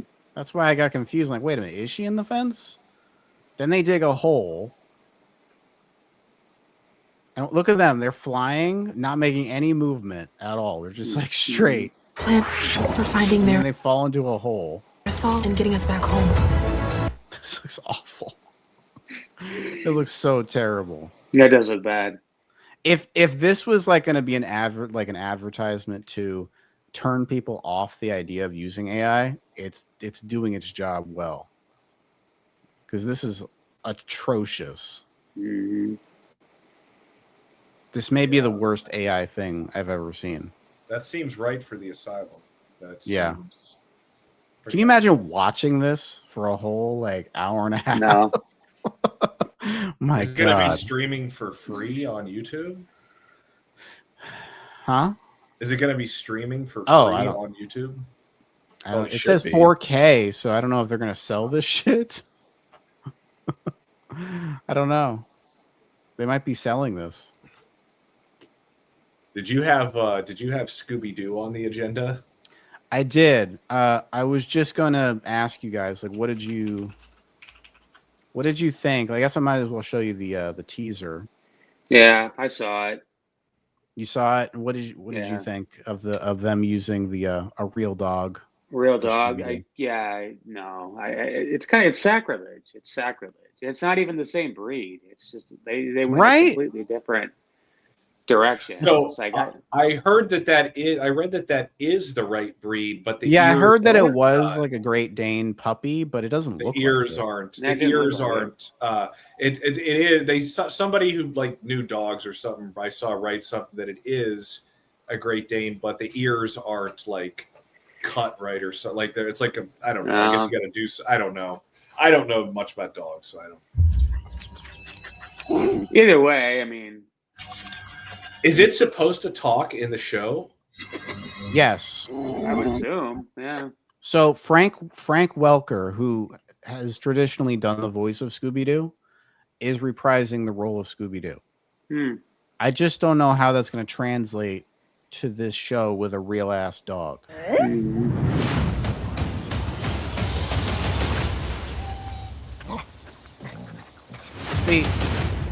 The reason why those older Scooby-Doo movies, the live action ones, worked with Freddie Prinze Jr. and Sarah Michelle Gellar and whatever, is because they made the dog CGI. And it was clearly meant to be like a live action cartoon where the logic of this world is this dog is silly and can talk and nobody questions it. This is setting things fully in reality with this dog. So if you're seeing this dog talk, it's very, very strange. I can already picture what they're going to do. And don't get me wrong, the effects are going to look fine. I'm sure they're going to make it work animation wise, like the voice coming out of the dog's mouth and whatever. Like they're going to make it work. I just don't think conceptually it works to do this with Scooby-Doo. Because I completely kind agree. of silly and have silly facial expressions. Yeah, exaggerated and Exaggerated, over the like cartoon physics and expressions and reactions. And how are you going to make that work with a real dog? Now they did say they're going to make this kind of like a dark reboot, reimagining kind of thing. Which fine, okay, do that, but now you can't have the talking dog. You can't have that. You're making it more realistic on purpose now. So now you have to stick in that. They want to have their cake and eat it too, and it's just not going to work. Right. Yeah, they're just reaching for new things to do. That's what I thought. I thought it looked like a chocolate lab. And it doesn't even look like Scooby-Doo. Like Scooby-Doo is more like lighter brown with like big black head. spots. Yeah. And this doesn't look like that. No. Shaggy looks fine. The kid who plays Shaggy. Yeah. So it looks fine. So is there a dog that has a special ability to talk and to be like a one-off, or do all the dogs in this universe talk? Right. That's something like now we're gonna have to address that in the show, or like is he gonna become like bewitched by some spell or something to be able to talk? Like is that, or he's like what's gonna escaped happen? from some kind of a lab, some sort of experimentation. Yeah, something like that. Because this is supposed to be like when they're all meeting for the first time. This is like young. It's weird. They're doing like young Scooby-Doo, right? But it's still a dark reimagining. When they say dark, I mean, have they said like how dark? How what are they talking There's about? There's gonna be like blood and stuff in here. There's gonna be like murder and shit like that. I don't think they're going to go that far with it. I think you in one of your videos before, you kind of had it right when you said they're probably trying to kind of capitalize on Wednesday. Yeah, well, that also has blood in it. Yeah, it does. That has blood and killing in that show, and that's what I said in that. I feel like it's not going to go that far. I don't think it's going to be quite as... The dog may have witnessed a supernatural murder, pulling the duo into a dark and unsettling investigation. Murder. That's literally the premise of the show. It's Shaggy and Daphne are old friends, and they find Scooby. Yeah, I could be wrong. Maybe it'll be... I mean, I don't know. If it says murder in the premise, and you're saying it has a tone like the Wednesday show, you're going to have blood and murder and shit like that in there. It's going to be that kind of tone. They're probably going to veer on the side of like a teen, like an older teen audience kind of thing. But I don't know. Is Wednesday rated mature? No way. It can't be. So it's probably like that same kind of teen audience but that still can have blood in it and murder, and it can explore themes like that. Kids, you can't really do too much with that concept. You can't say murder. You can't say like, alluding. They can't have blood at all. But they're gonna have blood in this. Mark my words. They will have blood. There will be blood. There will be blood. There will be blood. I'm sure there'll be blood. Okay, so Wednesday is TV-14. Yeah, Wednesday has some jump scares and stuff in it, and some blood, and and it's nothing too extreme. Yeah, it's not probably extreme, but still, you're showing it. It's going to be interesting to see how they do that with the talking dog. I'm thinking it's going to be like a Harry Potter 7 kind of tone, but with more cussing. Like they're going to say shit, maybe fuck every now and then. Okay. With some blood here and there. They'll probably see like a decapitated head or like a arm off someone's body or something like that. That's like Halloween shit now. Like people, they're way more like accustomed to seeing shit like that these days. Even I'm kind of surprised. I must be getting old. Like I see stuff that's meant for like teenagers. I'm like, well, this is weird. You got like decapitated heads and shit in here, and like that's not good for teenagers. What do I know? But yeah, I don't know. The tone I feel like is going to be something that's going to be a challenge for them to really hit. Oh yeah. Oh fuck yeah. With a live action like, dog. Yeah. It just the concept doesn't work for like a dark reimagine. It's just silly. And they're doing a dark reimagining of Casper too. Oh really? Casper the friendly ghost. Oh my god. Okay. Oh wow. How you can have a dark reimagining of Casper? I mean, I feel like that one probably has more. Probably, I don't know. That one makes more sense just because the ghosts are supernatural. So then, but he's gonna resemble a cartoon character as his floaty self. He has to resemble Casper. So they're still gonna make. It's gonna probably look a little bit like that '90s movie with what's her name? Christina Ricci. It's probably going to look something similar to that because it's going to resemble how Casper looked in the cartoon, at least a little bit. You can't go too far off base and be like, well, he's just now a bald kid that looks nothing like Casper. You got to have put it past them to make just some living kid that's not. I'm sorry, but you're dealing with something that you have to have the trademarks in there of the thing. Yeah. So Casper has the little ghost with the wispy tail. He's got the big oversized head. He looks like a baby proportions. Okay. You got to have that stuff. Otherwise, it's not Casper. Is there anything you guys are looking forward to for a change? Dune 3. I'm looking forward to Spider-Man. You should have heard me earlier, Cosmic Urgency. I'm looking forward to Spider-Man. Dune 3. Mr. Kretz, anything for you? Gotta think about that. Off the top of my head, something I'm looking forward to. A movie. Just anything. Yes. He has to Google it. I'm thinking. Let me look at my TV show list. What are you looking forward to, Cosmic Urgency? What the fuck? Why don't you say what you're looking forward to? Yeah. Fucking rube. You fucking boob. Fucking jube.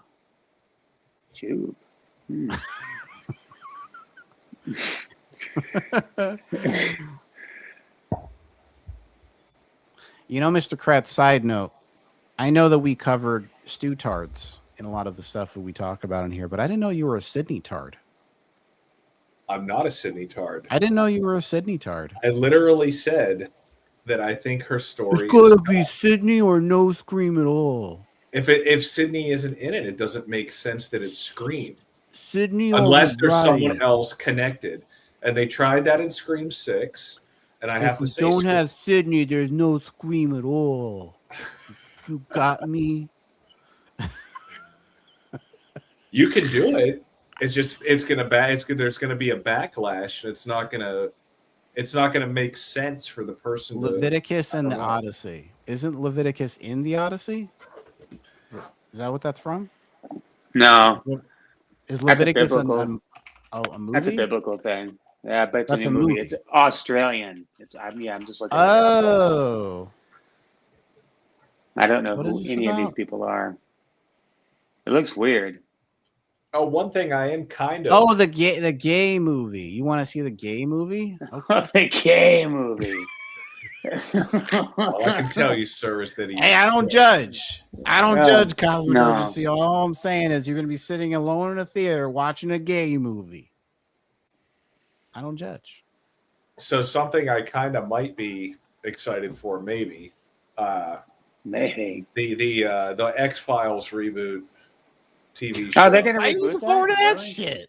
Wow. That's gonna bomb so hard. Yeah. See, well, I don't Have really you looked know. I don't have you really checked know out- what's going on. I don't know. Is it You an haven't checked actual out like the talent behind that? is it a remake or is it in universe? Is it like a continuation? I think it's gonna be a remake. Well, I've heard two possibly. different things. I've heard that someone was cast to play Mulder, like an Indian guy or something. Yeah, But then I heard that Mulder, David Duchovny wants to come back as Mulder. So yeah, they're gonna have Hamish problems. Patel. We're gonna have problems with that show. I can already tell.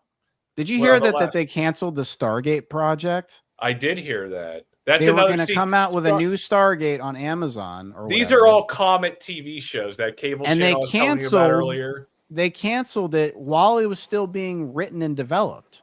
They just like, hey, just stop working on it. I can't believe they Canceled. canceled Buffy. That is shocking to me. It must have been because really bad. It must have been really bad, and that show has a huge cult following. And Yeah. I know how excited people were for that. That's another show that Comet would play. That I'm pretty familiar with the Buffy universe to an extent. I've never watched the whole show, but that's one I know. X-Files though is probably it's right up there as maybe my favorite show ever. It's right up there. Yeah, and I've seen the whole show multiple times. There's some episodes I've seen dozens, if not, 100 times. Indian Mulder sounds like the kind of thing the YouTubers make up to get you guys riled up, like Elliot Page playing a No. kid. Hamish Isn't she Patel. in that movie though? Isn't she in that? No, movie? if you want to rile people up, you talk about a black James Bond. If you want to get people really excited. Or you say Stumacher's dead. That'll really piss people off. Yeah, so Black what James do we know about that? I gotta look up this. X-Files is interesting because remember they brought it back 10 years ago. It had two extra seasons. And the thing of it is with that, the reason why it didn't work is because the format of television changed so much from the 90s to the mid 2010s. The X-Files, the reason why that show used to be awesome was because back then you had a 20 plus episode season. And probably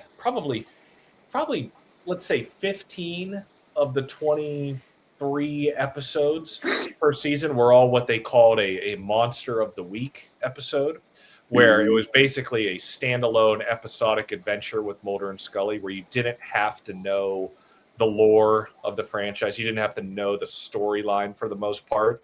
And it was like a standalone episode with some kind of monster, right? And then the other episodes would be the main storyline missions, so probably 8 of the 23 episodes a season were a main story episode. And when they brought it back 10 years ago, the format of television changed so much that each season, the first season, I think, was only 8 episodes. And then the second season was 10 episodes. So all of those Monster of the Week filler episodes, that is what was the glue that held that series together, were essentially gone. You had Right. like 3 or 4 Monster of the Week episodes, and then the rest were the main storyline episodes. And the fact is, with the X-Files, the main storyline really was not that good. When you talk about the aliens and the government conspiracy and Mulder's sister, I've seen the X-Files multiple times completely. I mean, I've seen these episodes on replay hundreds of times. You're lucky. I can't tell you. I honestly can't say for sure what happened to Mulder's sister. Like the story contradicts itself so much, and they try and rewrite stuff and introduce new stuff, and then just all of a sudden they abandon it completely. Hey. So go ahead. You know what my favorite show ever is? Let me think. Guess. Gilligan's Island. Your favorite Gilligan's show ever. Island. He just comes right out. Gilligan's Island. your favorite show ever. Well, I know what your favorite show ever is. What It's is it? obviously Don Mancini's Chucky. I know. I've heard how much you love it, and I know you especially love the gay storylines, and you really hope that in the new movie they really go even more in depth with the gay storylines, with love scenes and everything. I know you're looking forward to it. I'm looking forward Jake to that. and Dylan. So, it's not Dylan. What was it? Wasn't it Dylan? Jake and Dylan? No, Jake and Devin. Devin. Oh, name. Yeah. Anyway, they're dead, so it doesn't matter. They're dolls. Quantum Leap is my favorite show ever. And Summer, you guessed it before I even said it. I saw you. Well, I'm glad that I did not come out and mention that I once kind of led the petition to Comet TV to remove Quantum Leap from after hours, because I'm going to be honest, I am not a fan of Quantum Leap. I'm just not. I'm being See, I could have lied. I'm sorry that you have bad taste. Anyway, the whole reason I brought that up is because Quantum Leap had 94 episodes, I think, maybe 96, like 95, I don't know. And literally, I think only like 6 or 7 of those episodes dealt with like the quote unquote main story of Quantum Leap, which is him leaping around and like his interactions as, like as Sam Beckett, leaping in time and how to get back and like dealing with other leapers and stuff like that. Like what I would consider the main story of Quantum Leap is because every episode is something different, but it's by design. By design, he leaps into someone new. He says, "Oh boy." Then we get to the next episode where he deals with their situation, right? But sometimes he leaps into someone and there's way more going on than just your normal garden variety episode. And sometimes he leaps into somebody, and as soon as he gets in the body, he looks at the mirror and goes, "I'm retarded." Yes. Yeah. I'm retarded? Because back then, yes, that did happen. And back then, it was not, seen as like an insult yet to call people retarded. It was an insult to say retard, like just going around calling people retard. That's an insult. But Check to just the private chat. Just to say retarded was not considered to be derogatory. It was the medical term at that point in time before they came out with, what would be Down syndrome and Private chat. autistic and stuff. You want me to play Load it the up clip? for everyone. For the love of I'll God, put it up please because don't. everyone has to see this glorious meme brilliance.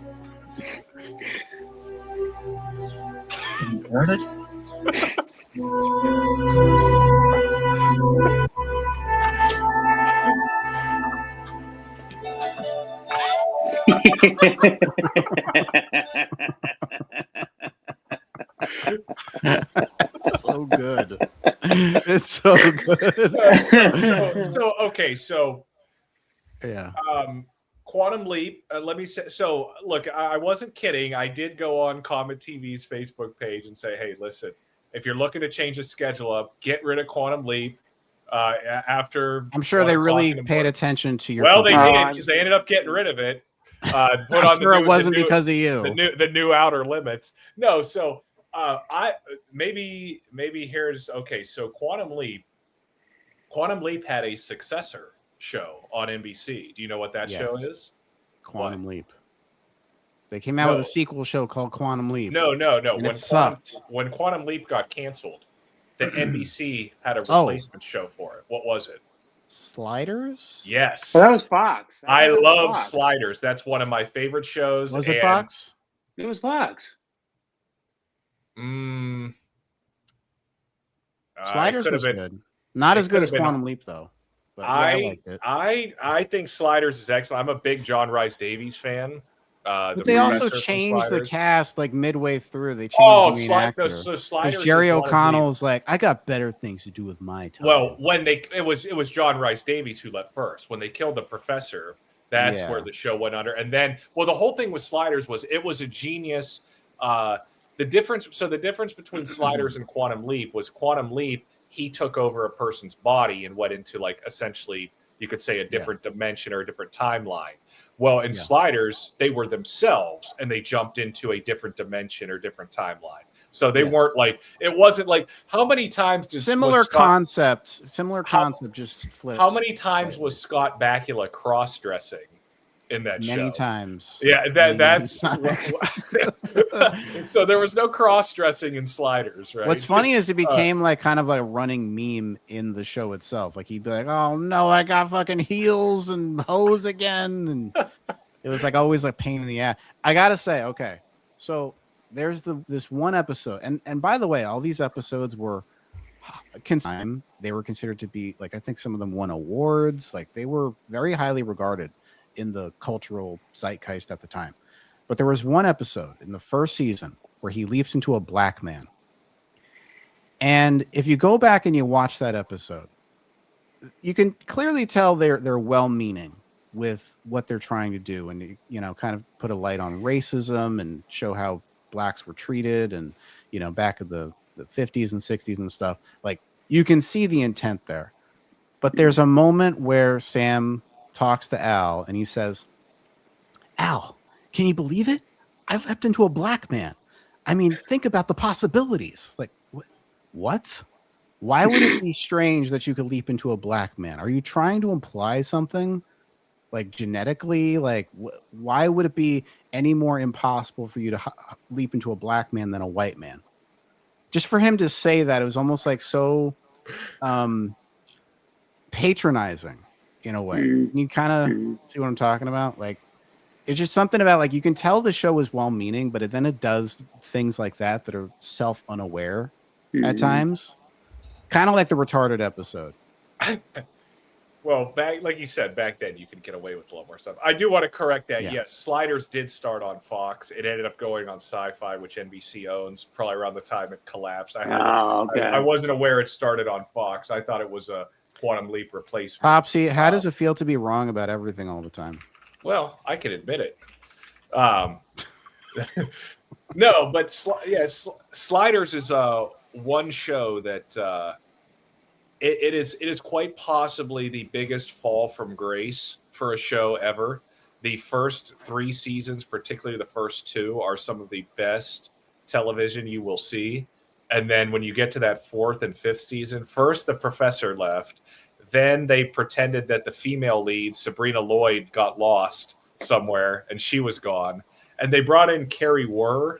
I don't know if you know who that is. Yeah. They brought her in. And then, yes, Jerry O'Connell ended up leaving too. But the reason why that show went to shit was because they decided to focus off of the sliding into a new dimension. And they made this alien race called the Cro-Mags, like the focal villain of the show. And these aliens were also sliding around. And so they were fighting this evil alien race in the show, which was a stupid, really dumb mistake.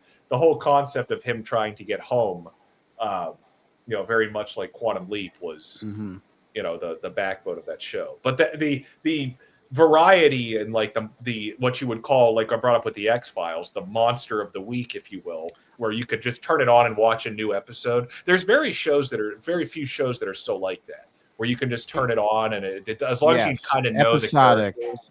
Episodic, where like Law and Order SVU. All you need like to know is the only basic premise, shows. and you can jump around from season to season. Right. It wouldn't matter. And that's why the X-Files failed when it Do came you back. remember Early Edition? Early Edition. So it's about a guy who receives the newspaper of the events that would happen tomorrow. And he receives it early. Get it? And basically, it's kind of like a Quantum Leap setup where he has advanced knowledge of all these things happening, and then he has to go try to stop whatever tragedy is happening. And it's Kyle Chandler. Yeah. The guy from. Oh, okay. You know, I Yeah, have heard of that was another type of quantum leap. There's a lot of shows like that back then. Yeah, I mean they don't make television the same anymore. They just don't make them like they used to. You know, you're lucky if you get 10 episodes a season. And everything, you know, the whole season essentially. Can I also say, so you remember that show Widow's Bay I was talking about earlier? Yeah. It is so genius. I can't praise it enough, because not only does it strike a perfect like horror comedy tone, it is set up in such a way that every episode feels like it could be episodic, and it doesn't require you to watch like the previous episode to know what's going on. But it is all playing into the greater narrative. Like everything going on still kind of plays into this greater story being told. It's because they're all on this island that's like cursed, and there's a bunch of just spooky, weird, creepy shit happening all over the island to different characters. And so you kind of see every episode something, weird happens. So it's kind of like that episodic, yet still has this formula where it does have an overarching story. And it still is like the show, I would say, is just this weird amalgam between the two. It's not even like an X-Files or a Quantum Leap where like it's mostly Monster of the Week type shit, and then they have like the main story. It's always the main story, but you still have like the episodes, you can still watch them like it's episodic. It's weird, but it's cool. Go watch it. Yeah, I don't know. I think back in the day, I probably preferred episodic. Like I think that was generally more accepted. But now I prefer a show with a storyline. But it also has to like not waste my fucking time. That's what I was so glad with that show, Dark Matter. Like that show delivers on its premise. Like it is very good. Exploring that whole like alternate universe kind of dynamic, like that is amazingly handled. And one of the go ahead. Go. One of the I gotta pop off here soon. I'm assuming you're getting ready to end. One of my favorite shows, also from the 90s. Probably this show gets a lot of credit for being one of the first shows to. It was an episodic show technically, but it's one of the first shows to kind of adopt the storyline into a show with a continuous storyline, also mixed with episodic. Probably one of the earliest versions of it is actually Star Trek Deep Space Nine. Oh yeah, Deep Space Nine had a continuous storyline in a much different way than a lot of shows did, but there was still that episodic feel to it. With like an individual, like one episode might be a Quark episode, one episode might be a fucking Dax episode or a Worf episode. Like it'd be focused on a character, but at the same time there was still the overarching, especially when they got into the Dominion War and there was a war going on for seasons. It was pretty unique. Babylon 5 did the same thing. It was episodic, but they were building towards the Shadow War in later seasons. Battlestar Galactica. And BSG did the same thing. Yeah. It for the most part had the through line of the main story happening, but then you'd also have those episodic ones that were like, in fact, that was, I think, a point of contention when making the show. Like they were arguing with the producers, like I guess whoever was paying them, they're like, hey, can you make more episodic episodes, because nobody knows what the fuck's going on and we need more viewers to kind of get attached to the show. And they're like, well, we have a story to tell, so they kind of it's like this tussle between trying to tell the story they want to tell and like having episodic things. I think that was during the second season where that became an issue, because that's a very bloated season. I had like 23 episodes or some shit back when shows had that many episodes. Now you get like 10 episodes a show if you're lucky. 10 episodes a season. If I were to list my my top my top 50 or top 75 X-Files episodes, not one would be a main story episode. I have none of them saved on my hard drive. I couldn't even tell. When I look at the Comet lineup for the night and I look at the episodes, I can kind of tell if it's a main storyline episode, and I normally don't care. Maybe X-Files is just one of those shows that does better with episodic. Oh, well, that was the whole point when I started talking about it. That's why when they brought it back 10 years ago, it failed. Because they didn't have the amount of episodes per season to have those in them. And the thing is, the episodic episodes, the Monster of the Week that they did have in those 2 seasons, some of them are really good. And one of them, I would say, is a top 10 X-Files episode, just from the handful they had in those 2 seasons. They still could do it. They still had them. They just didn't have the runtime, the length of the season, and that the storyline they were trying to run was not very good. And it was just polluting all of the episodes to the point where it just kind of sank it. All right. Well, good stream, right? You guys liked it? I enjoyed it. Yeah. Yeah. Yeah. With the I don't give a exception shit of, about Scream, but you know, with the exception of this guy down here. this rambling jackass down here. Yeah, it wasn't Exactly. I never thought I'd be called a Sydney card, but Sydney Tard. That's a new one. Okay. Well, thanks guys for joining me on the panel. Yeah. Anytime. And, we'll see y'all next time. I'll Thanks just for watching stay in this here video. like Chan. I'll just stay. Just stay up here like a tard, like a Sydney tard. Yeah. All right. Good night, y'all. Oh wait, we didn't. Did you tell everyone we're on? Oh, Friday? right. We're streaming. Yeah, I'll tell all 10 people watching this. We're streaming on Topsy Kretz's channel on Friday. We'll be doing the dual stream. We'll get it out to them. They'll know it's there. Yeah. Yeah, I'll probably stream a version of it here and then I'll pimp you out. All right, bud. I'll see you Friday. All right. See you then. Bye.